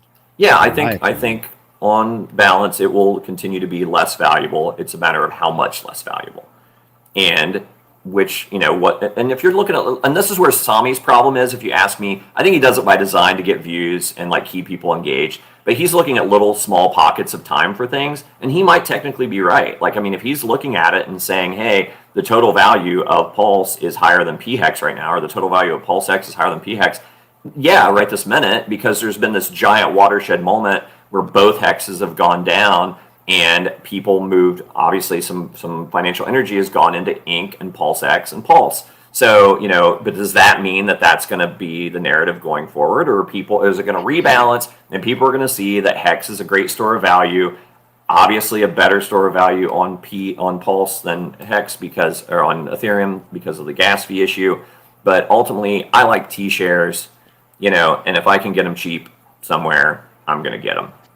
Not financial. And what I'm saying is, when I believe that the eHex is going to rise with liquidity bonding, I'm not saying go buy eHex. All I'm saying is that for people like me who has long stakes on Ethereum, I'm just saying don't really worry about that value. I believe the value there's going to be some value there, and then when it comes due, transfer it to wherever you want to transfer it to. But I think there's going to be a tiny bit of value there. But I do not recommend anyone buying eHex with fresh new capital. Right, and it's like, and I don't recommend people buying meme coins either, but people do it, is my point. So degen's going to degen, and I know plenty of OGs that behind the scenes are into all kinds of little stupid shit. They don't talk about it publicly because that's just not a good look, and you don't want to get people wrecked following you into such things. But the reality of it is there's a lot of people with a very small percentage of their bag, me included, will go play around. It's like a weekend at the casino. So it's if you're going to do that kind of thing, and you're going to take a flyer on something, you can do it on the latest meme coin over on Ethereum, or you can buy eHex on pulsechain. So I'm just saying, there's a subset of people that are gonna be buying other stuff. I would rather them buy eHex than Duck token or whatever, Goose token or whatever's out there now. I mean, there's so much bullshit. So can I'm you just guys saying, hear me? Yeah, now we can. Yes. Okay, so I was wrong about Hex on other chains. I was wrong about Hex on Ethereum Fair. I was wrong about Hex on ETH proof of work. It takes a big man to admit you're wrong, Maddie. Look, yes, I lost money that was very valuable to me. And so it's not just that I was wrong, but I paid the price for the education. So that maybe is part of what makes it easier for me to be like, giving up on eHex, understanding the bigger picture here of what's at stake. So it's similar. I mean, conceptually, you are right, Maddie, that eHex can exist or Hex can exist on different chains. The thing about it is you need the support of the community, the market makers, including LP providers, right? And not to mention the devs, for it all to work together and actually be fruitful, because then it has to be a place for people to transact, and that hasn't come to fruition, right? Correct. Keep going, Crispy. The crowd wants to hear from you I don't know. on all topics. All topics. I just told you what I thought. Hey, I'm gonna give you some porn, but this is like later porn, like long. Is it family porn. friendly? Is it? Yeah, I'm not talking real porn. One of the interesting things that's happening though is as we're seeing this transition, because it is taking place, right? So the transition is to real hex, and as we're seeing that happen, it's beginning to really mess with the numbers on the chains. And Okay. and so yeah, you know what? Let's get behind the idea that this cycle might not be the cycle for eHex, maybe, and maybe the next cycle is. But by that time, you may be seeing some things that'll happen with gas to cover that, but also the payouts will be insane, I believe, in terms of what's there, because we're already seeing the payouts shift like in real time. To higher base payouts on the Ethereum side for very less dollars, as people have pointed out, for very less dollars. So it's not encouragement to go get T-shares, but there are quite a few of us that do have T-shares out there, and even emergency end stake on them. You can't. There's no value because we did go out very long with them, and so yeah, it'll be. It's at least conceptually an opportunity, right, to kind of see. Well, we always talked about what would happen with the seesaw effect. Now we're going to see it happen. Right, so you'll be able to see, what it looks like.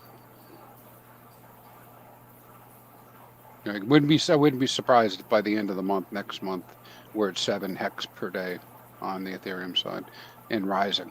So. Interesting. Yeah.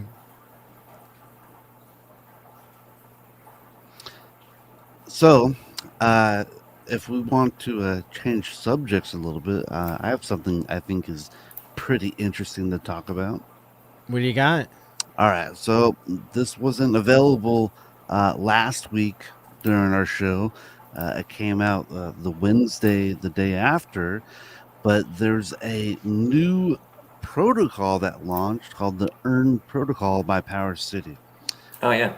I think this is one of the most exciting inventions on the blockchain since the invention of the DEX. And it's just like liquid loans and Liquidity.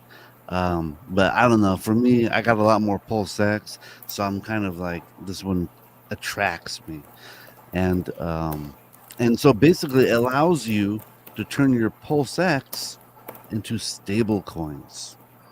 And I think that's amazing. I think that's actually really cool, because now we all have the ability, instead of just market dumping our pulsechain and driving the price down and killing the charts like how you're seeing with all this hex stuff, now we're able to actually go and turn our pulsechain into stable coins and get all of the value, or at least be able to pull out 90% of what you put in, because you got to leave 10% behind as collateral.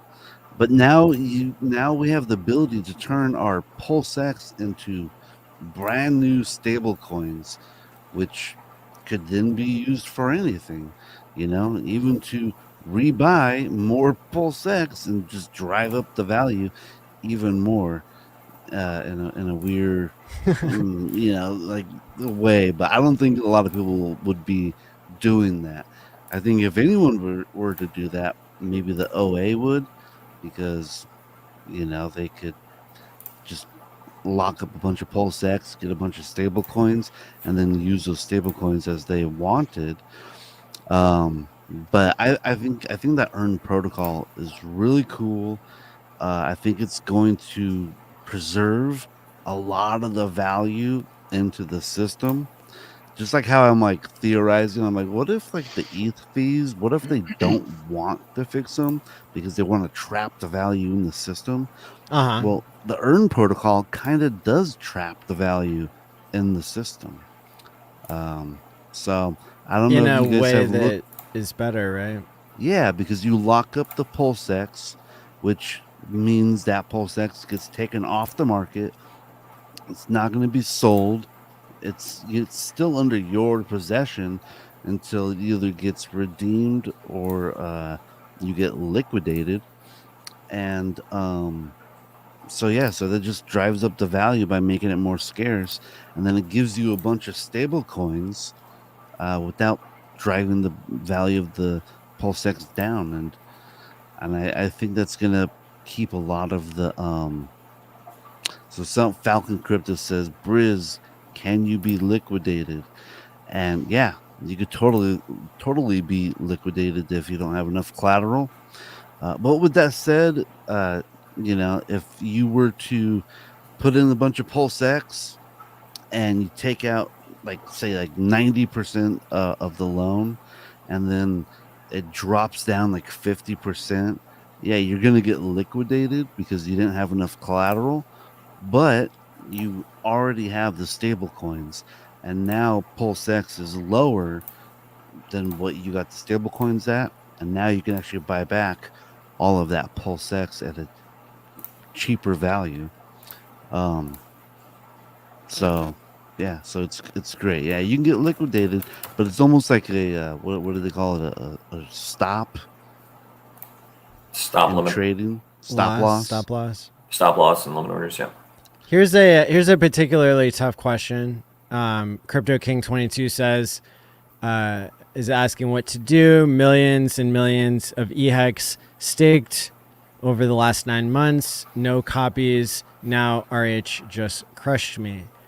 Well, I think it's really the Ethereum fees that are the problem. That's why the market is reacting this way. Yeah, and it sucks if you don't have copies on pulsechain. It depends how long you locked for. If you were doing really short stakes, then you're gonna have to pay attention to when those can be ended to get your principal back or to ride it out. But don't just blindly EES. That's not the solution usually. So you need to be able to calculate, how much hex you would get back, and double check that on multiple places, and then, make your decisions accordingly. A lot of us were just starting to wake up to the fact that eHex, might have to sit this cycle out due to high fees. And so, while we've been preparing for that for a long time, it's really becoming much more real now. And so, for some people, that means that they're swapping eHex for pHex or for pulsechain or for Pulse. Other people, they don't want anything to do with it. They want to go back into Ethereum or Bitcoin or something. So people just have to decide what's right for them. Hey, Crypto King, I feel for you, bro. I believe it's Tam Tam on Twitter or X. She's pretty active. I guess she did a 15-year staking ladder on eHex. I believe the majority of which is after the fork. So she is in a very similar situation. Definitely feel for you guys in those situations. But, the future, like Richard said himself in his tweet earlier tonight, is hard to predict. I think that as far as a CD on the blockchain or a store of value, it's still the best option on Ethereum. Obviously there's a better option for that protocol to be utilized over on, or that contract to be utilized over on pulsechain. And you don't know, with guys out there in the community like Alex, maybe there'll be a situation at some point where he'll figure out a way to stake eHex on Pulse. You just don't know what the future holds. There's a lot of brilliant people working on these kinds of problems.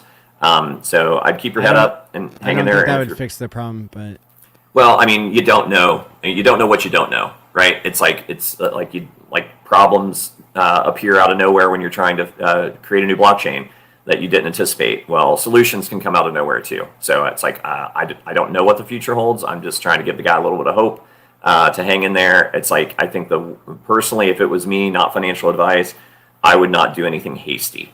Typically emotional or fast decisions are bad.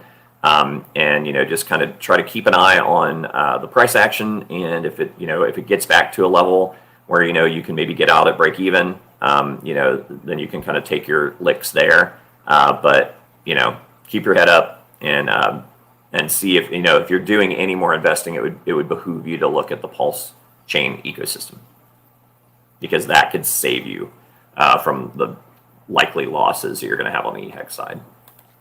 I would not simply just bridge my eHex into pulsechain and hold liquid eHex only on We staked pulsechain. it. He said he staked it.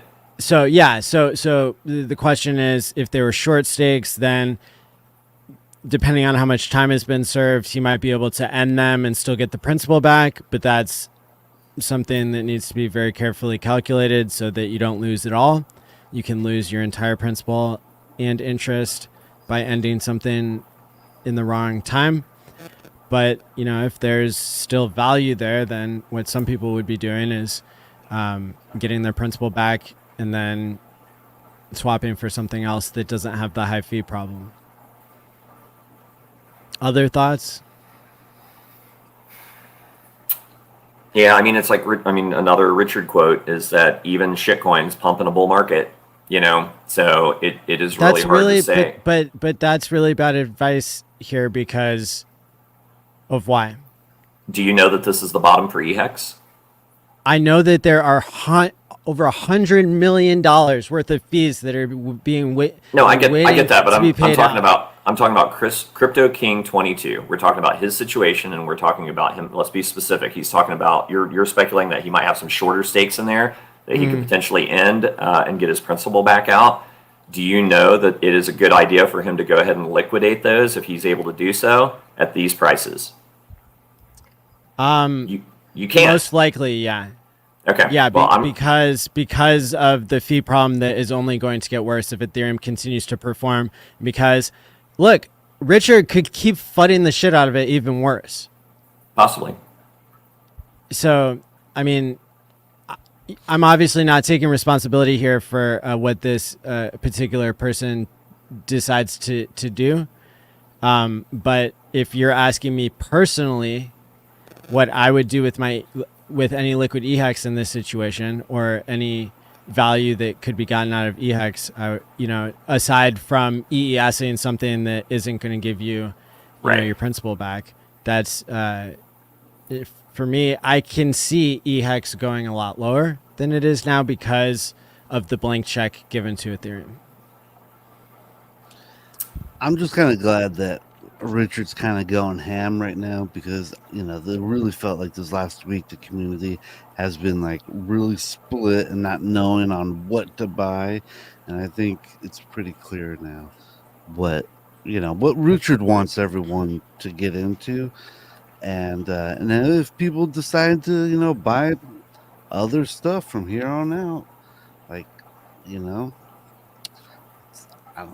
what to tell you. You guys, you want to invest with Richard. If you invest against Richard, you're gonna have a bad time. Yeah, well, something actually I was just thinking after Maddie said that, if you had stakes that were ending in such a way that you would not lose your principal, then the question becomes, do you think eHex Liquid from here has more upside than Pulse, PulseX, or Inc, or pHex? I think the answer is pretty obvious. So in that scenario, it would probably make sense to swap into those things.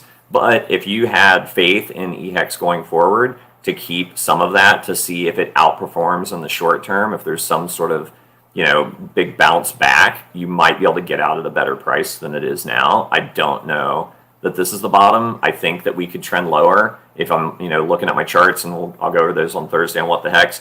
It's like we could revisit that 0016 area that actually lines up with the giant bull flag that we had been in for years. So it's not it wouldn't be crazy to me that we'd go back and revisit those levels. But if we find support there, trader's going to trade and could work it up to your favor to where maybe you could get out into some sort of small amount of profit, and then you would want to diversify, in my opinion, into the pulse chain tokens. Good accounting is not cheaper. No, it's No. actually like the same exact amount. Pretty much. Yeah. And it's then garbage. you have to actually end the stake, which is also the same amount. Right. So you actually, when you good account, you're actually paying twice as much money. Look who it is. Welcome, Anders, hey, what's up, man? Good to see you. Nice to see you guys. You're bringing love, the sir. love. You're bringing Bringing the the love. love, yeah. I bring the love. So Well, yeah, Anders, what's your take on the whole eHex, pHex thing that's happening?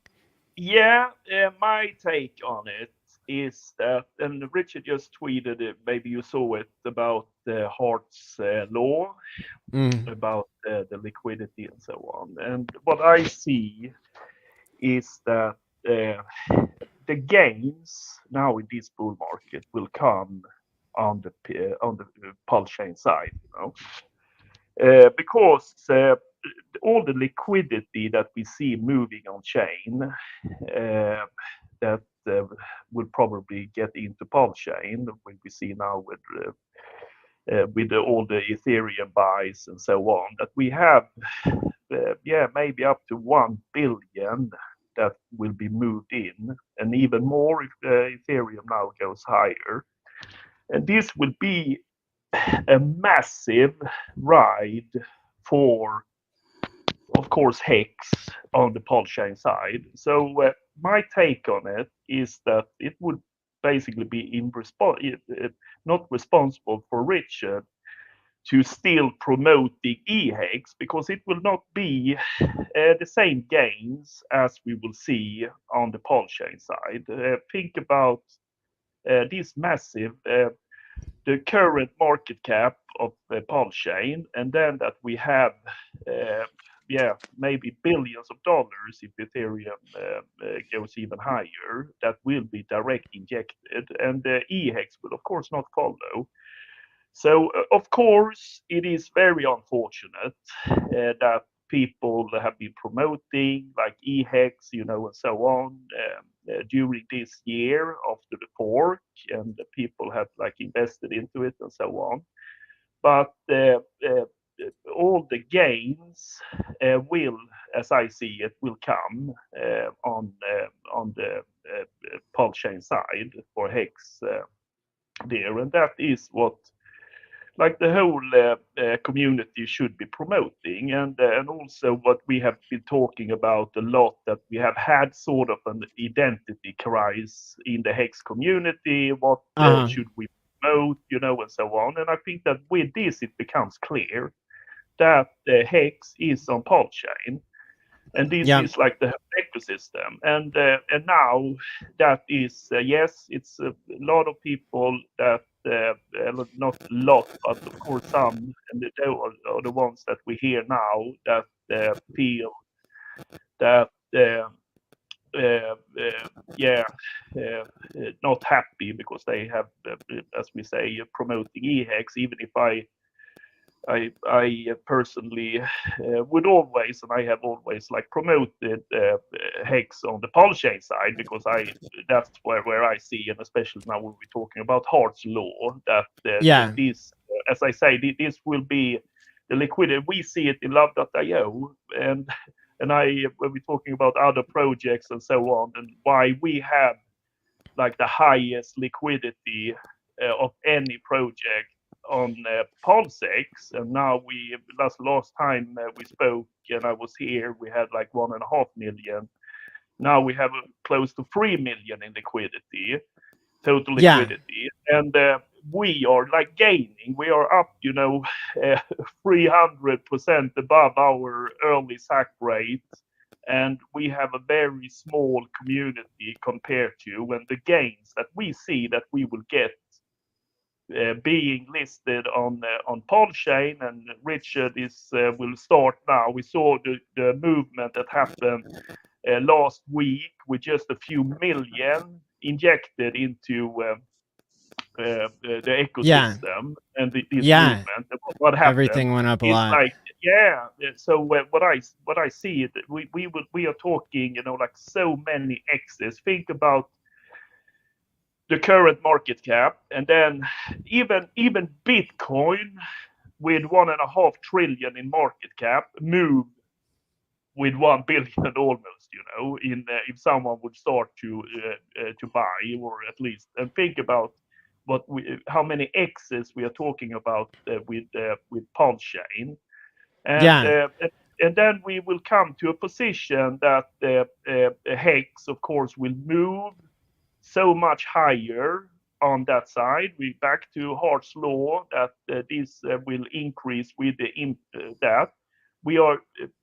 That will be the thing that people are talking about. We maybe get into or we will come in to like these all-time highs and so on the pulsechain side for Hex, and that is what we need. And as I say, all-time highs would be pretty good, wouldn't they? Yeah, we were saying that earlier tonight. Yeah, and it will come, as I say, when these sums of money start to move, and we always see Bitcoin first move. Now yesterday we came to an all-time high with Bitcoin.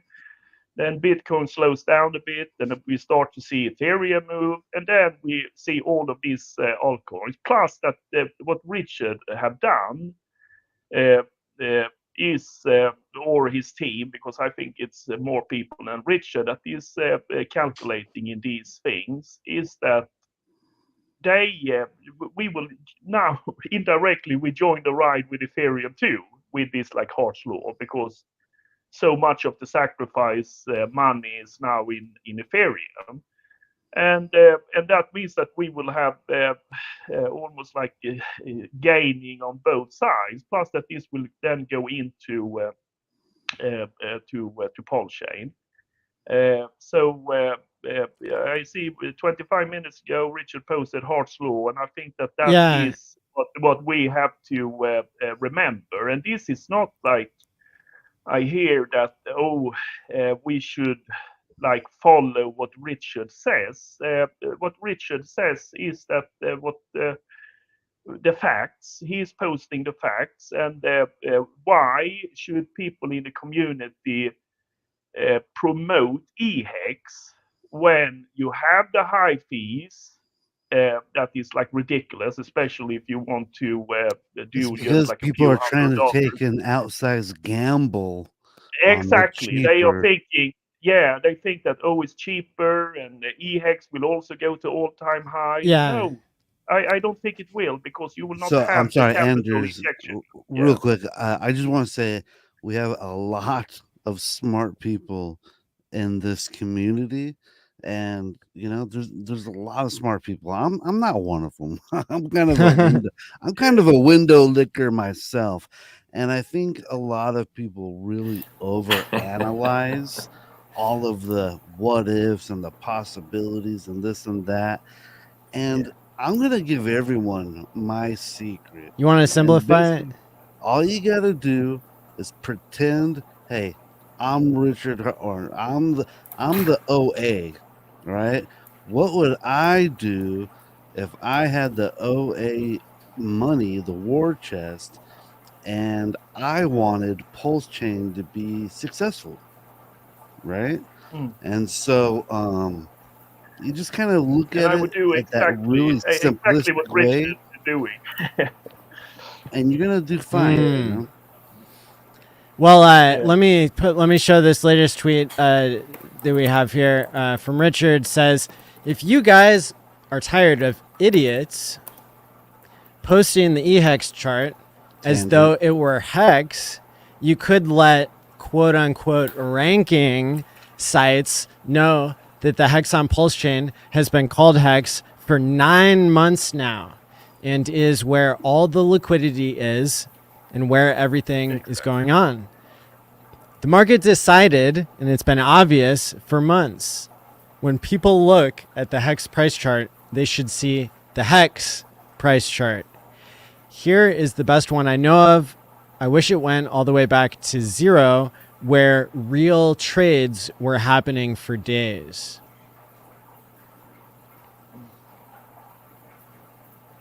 That chart would be even more sexy if it started at 0, right? Yeah. I mean, it's just a big flag. Yeah. I literally have a reminder on my phone once a week to bother TradingView because they still don't have. Nice. You still can't. I mean, I wish everyone would do it because it's Good like they job. still do not have the Pulse tokens on TradingView proper. So all of the major traders out there, Eric Crown, all those guys that are doing TA analysis stuff, they can't use their indicators, like their paid indicators, their fancy shit that they've come up with to like track stuff. They can't use any of that. You can use Deck Screener, which is funnily enough powered by TradingView because those are TradingView charts. So TradingView has the capability, but for whatever reason, they have just chosen not to make it broadly available to people like me that pay for their services. And it's just, I get cookie cutter responses every time. So if everyone would just pound TradingView and be like, hey man, you know, list the pulse chain stuff. And then believe me, the trading guys would be all over it to post some those charts. instructions. Post some instructions about how to do that. And we'll try to get the word out. And thank you for doing that so far. Yep. Richard also tweeted, or they could just properly name both of them and list them both. To each their own. There's all kinds of valuable PRC20s they've not listed. Not financial advice, past performance, no guarantee of the future. Now, Anders, like one of the reasons why I have you coming back every once in a while here is how impressed I am, you know, with like how you've been a long-term Hexakin. You did a sacrifice. I don't think you like dumped all the hex that you got from that. I think you wrote it down like really low. I think that you have not marketed towards hexagons, which is different than every other thing that's been launched. You have set up elaborate, you know, like things to attract people who are not already in crypto, such as the people who are buying luxury goods. You're really, you've got a brilliant plan to get people into pulsechain. And the other thing that I like about what you've been doing is getting exchanges to list your token that is on pulsechain, which I think increases the chances that they'll list pulsechain and that they'll list hex. Do you have any updates for us about how it's going with getting a pulsechain token listed on exchanges? Yeah, so so we have, as you say, done it a bit differently since we have done a peg between pulse chain, love on pulse chain, love on Ethereum, and love on Binance Smart Chain or the BNB chain. So that means that we have connected all three chains together. So that means that we gain with this rise on the as we have seen, and we were the first project that listed on pulse chain, or launched, and also I think listed as well on the pulsechain, and even with this the drop in pulsechain, we are still around 3x above our early sack rates, and this gain that we have done on the pulsechain side, that have also made our charts on the Ethereum side and on the Binance Smart Chain side fantastic, because as we say, that becomes like a combined liquidity because we're working with like the pools on each side. And so that means that when we are listing on centralized exchanges, and of course it is sometimes hard when you're talking about pulse chain because of the controversy that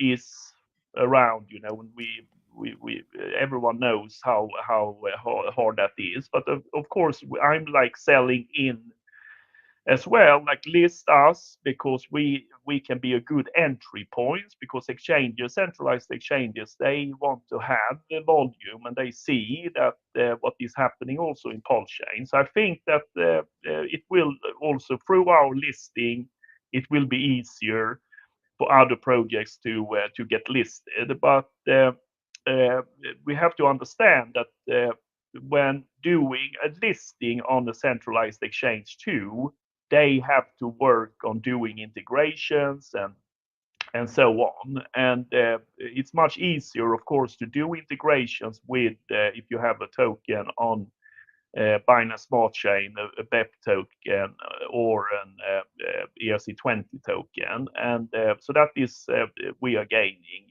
a lot. But as I said, like we have no problem Yeah. to get listed. We are like the whole time, and also of course talking about like pulsechain, but we are gaining. As I say, we Yes. since we Thank have you. connected the liquidity on 3 chains and have the peg, we have a fantastic situation, because this, and also as I said earlier, that what we will see now happening, and people don't really understand the significance in having 1 billion, maybe more billions if Ethereum goes up further, to have that buying power into a new chain. We are talking like, it's not like adding liquidity. This is like buying power that will lift up all PLX. It will, we see just a few million last week. It becomes, Yeah. like we're talking like 50% up, and this is will be like magnificent, and that is Well, yeah. I'm so happy that There's we were able to there's do it, nobody because else that I'm gain aware us of on all the other sides that's too. doing that. Yeah. And I really think every other token on pulsechain needs to do what you're doing, which is go get centralized exchange listings, go get the integrations for pulsechain Yeah. that we need for them to list pulsechain, for them to list Hex, for them to list your token, and everything else. And We one just had very, another. very, I mean, this is like making Hex history here tonight. I'm just gonna interrupt just a second, Anders, because Richard finally just tweeted. Ethereum had a fork and leftover Ethereum Classic. Bitcoin had a fork and leftover Bitcoin Cash. Hex had a fork and leftover eHex on Ethereum. So I don't know how how anybody's more clear. This is what it is, and I think that's what we've been saying tonight. Fork. It's a soft fork. So I'm looking at Richard doing all this like aggressive tweeting this week, and the only thing that I can really think of right now is like, man, I bet you he's gotten pretty good news with that SEC case. Right? Because that, for this One could speculate. One could speculate. Look, we don't have to speculate, because he tweeted that he doesn't want to be bullied by anybody, and that he is free to speak how he wants to. So, he was probably referencing the SEC, saying that there's much bigger dogs that want me to be quiet. No, but back to what I see, I think this is like what Richard had done is the responsible action, because where we will see the huge price gain is Hex on the pulsechain side. So that is the message that should go, and because otherwise, if he would say, "Oh, that's good as well," or "That is good too," then we both have this identity crisis that we don't know what is good. But so I am happy that it's finally happened now, that we get now straight. Plus, as we say, Hart's law. This is what will create this massive bull run, and I am now I'm more convinced than ever, and I see it. And as I say, in our own project, we see this working so good. And of course, we were in another situation, because we could set up this peg and the pool and the tokenomics from scratch, which would be very hard for Richard to do something similar with eHex and Hex, because then you always had been going and so much liquidity was out there and so on. So doing like a peg or a pool system would be much harder. But we were able to do it, and I see this. We will see such a higher and all new people coming in. They should go because they will gain these multiply X's that will happen now on the Hex on the pulsechain side. So why should we fool them into buying an eHex that is basically just, oh, it used to be this price and maybe it will go back there? No, it will not, because it's much more costly to gas fees, and you can't get these people that is staking a few $100s when they have to pay $100 in gas, and so on, So it was the most responsible thing to set the direction that the market have decided, because it's much more favorable. And why this was also maybe with the BankX wall that they have set up. Why should we? Yeah, that's relevant too. Stakers pay out those money to BankX, So now. Can I add something? Yeah. Toby? Yeah. So here's a wild one. Back to that collateral damage idea. It's like we're talking about what, like 7 months, 8 months since the launch, where people may have bought eHex and or staked it and didn't have that copy. If that's the price we pay to consolidate the economic energy from the eHex side over to pHex or Pulse or PulseX or Inc., and then we no longer have that overhead pressure, the boogeyman of BankX hanging over us, the boogeyman, the real boogeyman of Ethereum gas fees and those things. Facts. How high could it all go, right? How high could it all go? So this could be one of those deals where tough love is still love at the end of the day, right, guys? I mean, don't forget that. And Richard didn't do this to you. People that push the sell button did this to you if you're concerned about what the eHex bags did. But the reality of the situation is what's the long-term perspective? We talk about delayed gratification all the time. We talk about paying our future selves. What is the long-term outlook? Exactly. Yeah. And so just to add so here, let me address this. Hold on. So we have to. So look, Alex cannot fix eHex having a blank check written to pulsechain or to Ethereum, right? Alex, with his magic beard, we love him. He's an awesome dev. He's come up with lots of really cool things. But if you have an idea for how to fix it that Richard doesn't have and nobody else in the community has, like, that's really cool. You can tell us what the solution is, but him having some unknown solution, that's not the answer to why you should be holding a bunch of eHex on pulsechain or on Ethereum, in my humble opinion. Well, he could have a payout with of work. Well, he could have a payout with something else though. He can't have eHex staking that would pay out in Hex. That's impossible. So just so everybody understands that, I don't see how that could possibly that rumor happen. that I think has served people poorly, that that there would be some sort of solution there, but there was never any explanation.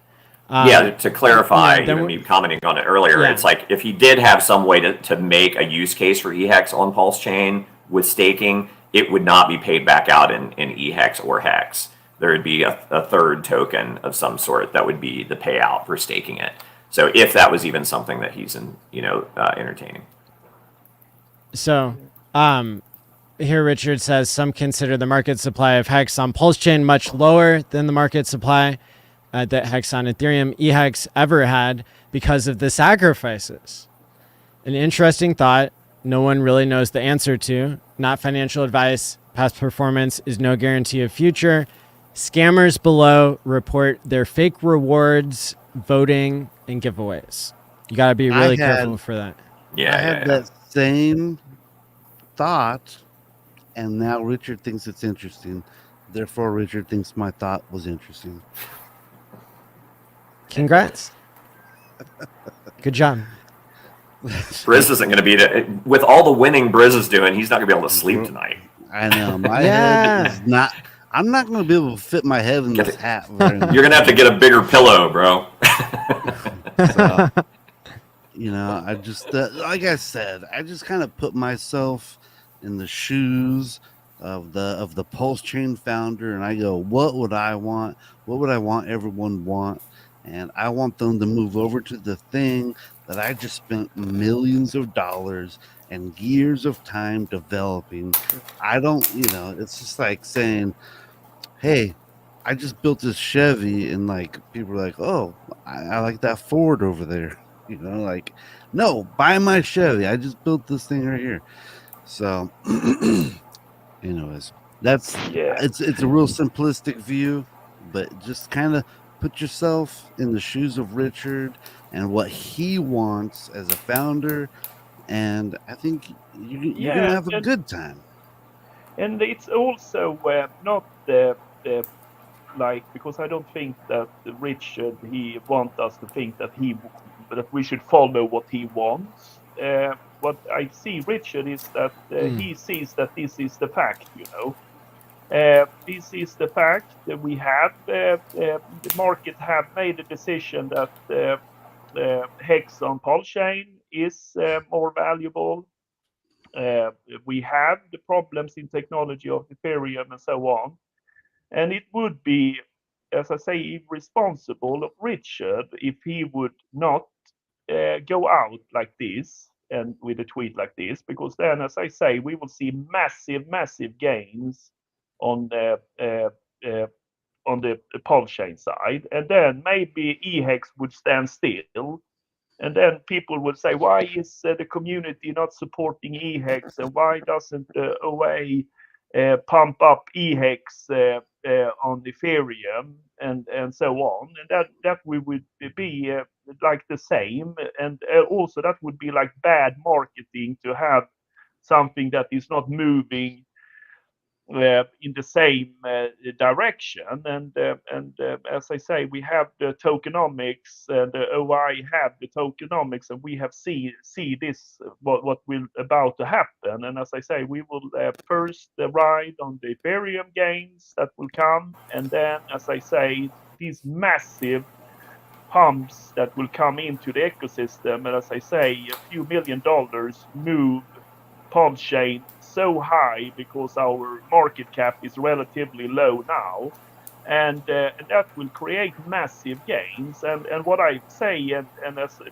I represent the project with the highest liquidity of non-Richard coins, that all projects that is on pulsechain, they should really take like all liquidity they have and add to their project on the pulsechain side. And I am facts. like, it's like facts, and that is what Richard have said too, that he would like to see projects adding more liquidity. And why?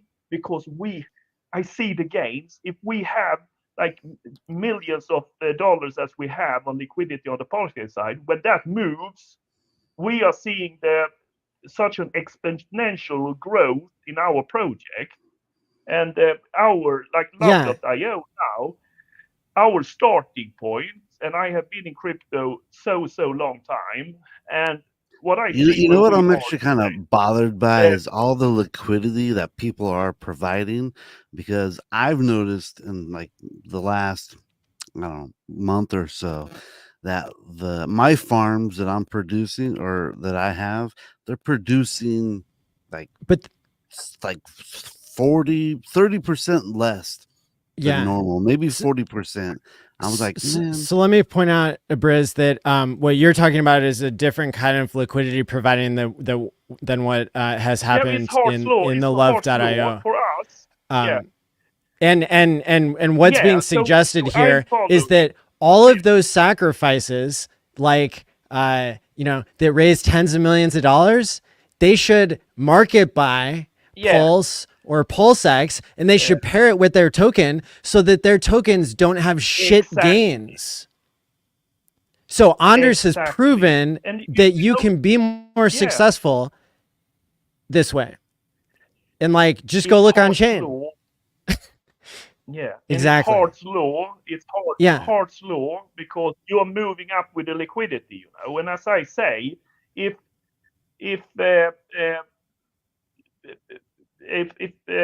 pulsechain goes up 50%, that is maybe 2 more X for love.io.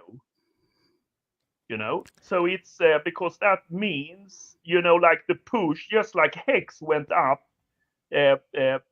with like the pairs with Ethereum and so on during the last bull run.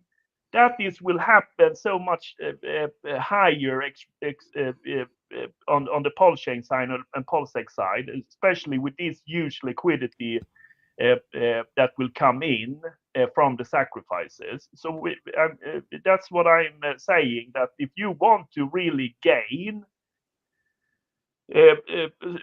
we are using that, and of course we are in a special situation because, as I say, we have pegged those 3 chains. So that means that the liquidity that we raise on the pulsechain side, we go up. That means that follows on Binance Smart Chain, love on Binance Smart Chain, and also love on Ethereum, because it's also Hart's law. You know, we have combined the liquidity in it. And so that is green candles is the best marketing we can do. We can show that, okay, we are only a few thousand people in our community, but look at our market cap, look at how much we have grown just now, and look, when we have 30,000 in our community, how many X's wouldn't our price be then? You know, when we get even more people in. So everything is exactly. You know, like it's to do those tokenomics, and that's why I say, you know, those projects that raise, you know, like many millions of dollars in sacrifices, and then have a few 100,000 in liquidity on pulsechain, they don't understand Hart's law. That's like what I'm saying, and so they should like really speed up, sell their Lamborghinis, and then in with liquidity on the pulsechain, and then they will be in that game as well, you know, and then take advantage of this, because as I say, we are out and marketing in outside communities, and of course, as I say, we are in a special situation because we were lucky enough to figure this out, that to connect this with a peg as we did. So that means that we can like sell in our love BEP20 to the Binance trading community, and they see us as a Binance token, you know, or to like the Ethereum. And as I say, we are targeting economic energy, and we just launched our new lending protocol, which is we have locked in over $100 million in the reward pool, and of course to tap into like institutional funds, like smaller, like family office and so on. They can only work on Ethereum based products, and then we can sell that in. So we have all of these entry points into to make like a product market fit to different groups. So we of course totally have looked at even further, you know. But in this side, when it comes to just how you should gain most of being launched on pulsechain, and not only like the technology that you can basically do an app or adapt that was not possible before, that you can do that on the pulsechain side, like we have done with the Lovify marketplace that pays out cash back, and it's good that we have like 0.01 Can I throw cent something in out to you guys? transaction costs and so on. So that is like apps you can do, you know. But otherwise, it's to use use Hart's law. It's like so important for all new projects that are on have launched on pulsechain, because now, as I say, Yeah. we will see 10, 20, 30 X's very short time coming in, as I see it, with those buying power that will come in from the sacrifice money. Just look, as I say, last week, just a few $1 million. That's great. Yeah. 50%. Crispy, you had a point to interject. Yeah. This is following up on what Awesome. Anders Yeah, is saying. that's impressive. If yeah, it's very impressive. Hey, listen, Anders, I think you're dead on. So anybody listening, part of the whole thing about making a market, very first thing is if you are making a market, you need to provide liquidity between pulse. That's what Anders is saying. Pulse and your token. And then beyond that, sometimes it does make sense to go to other pairs. I know we all get pair happy and we start creating all these different things. But what you can do is monitor, and this is something Access Alive talks about all the time as well. Monitor the pulse price, your asset and the pulse price. And what it gives you is a great idea of whether or not people are exiting your asset or not. Because a lot of times what's happening and I see this with some charts is, the dollar price is going up with pulse, but it's losing its overall value and in terms of pulse. And you need to also kind of monitor that with whatever you're doing, so you can make sure you're spending your capital in the right place. But I think that's a very good point that Anders brought up. Yeah. Great. Well, we're about to wrap here. So do you guys have final thoughts? I do, because I have a terminal case of optimism, and I just thought of something that is yet another gift from Richard. Your airdropped Hex on pulsechain came to you at $0 value. Therefore, in the United States, if you sell any of that, it is cap gains on all of it. If you have purchased any eHex higher than the current prices and you sell it, you will be able to have a capital loss that will offset the gains on your Hex from pulsechain. Not financial advice. I'm not a tax professional. Please consult your own. That is my final thought. Cup half full. Yeah. I like that. Thank Right. you, Toby one. Sure. Yeah. Crispy. My final thought Or Brez? is 99% down on our pHex coins is a gift. So like the asset RH assets being this cheap for a full year, and we have one of the most vibrant communities out there. It's honestly a gift, guys, because these asset prices aren't going to stay this way forever. So honestly, do your own math, do your own calculus. I think you know what I'm trying to say. Read between the lines and let's go, baby. Right I'm on. bullish too. There we go. Crispy? Yeah, I would say that for all of us who are reeling over the eHex stuff, the upside on the pulse end is really uncapped. And so, yeah, you should be looking at whatever your strategies are there. Take advantage of that, particularly Hart's Law. And otherwise, hexfire.io. Come check out the site when you get a chance. Awesome. Yeah. Anders, final thoughts? Yeah, I would just say we have the perfect setup, and I'm so happy where we are today. It is, as I said, Bitcoin all-time high. Yesterday, we have moved. Someone have moved over so much money to ETH. We will see the next ETH pump. We will see so much liquidity coming into pulsex and pulsechain.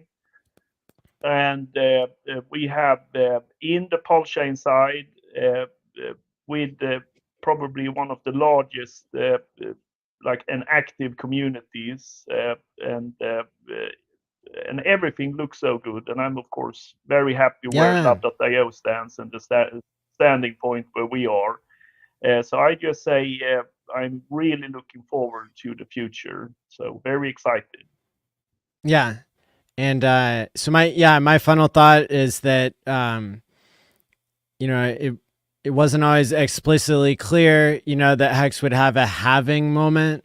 But I think the King Solomon story like gives a little bit of context, and certainly this is, in my opinion, like I said at the beginning of the show, the most significant point in Hex history. And so we're the ones at the end of the day that get to use a cheap chain. We're the ones that get to tell other people how great it is to pay your future self and be owning a chain and owning a DEX through Pulse and pulsechain. So it's a very bright future ahead. And thank you all for being along with us on the journey. So with that being said, thanks for tuning in. Hit the like and subscribe button. Check out the links for all these guys in the description below. And until next time, stake wisely, my friends, and peace out. Stay Yeah, crispy.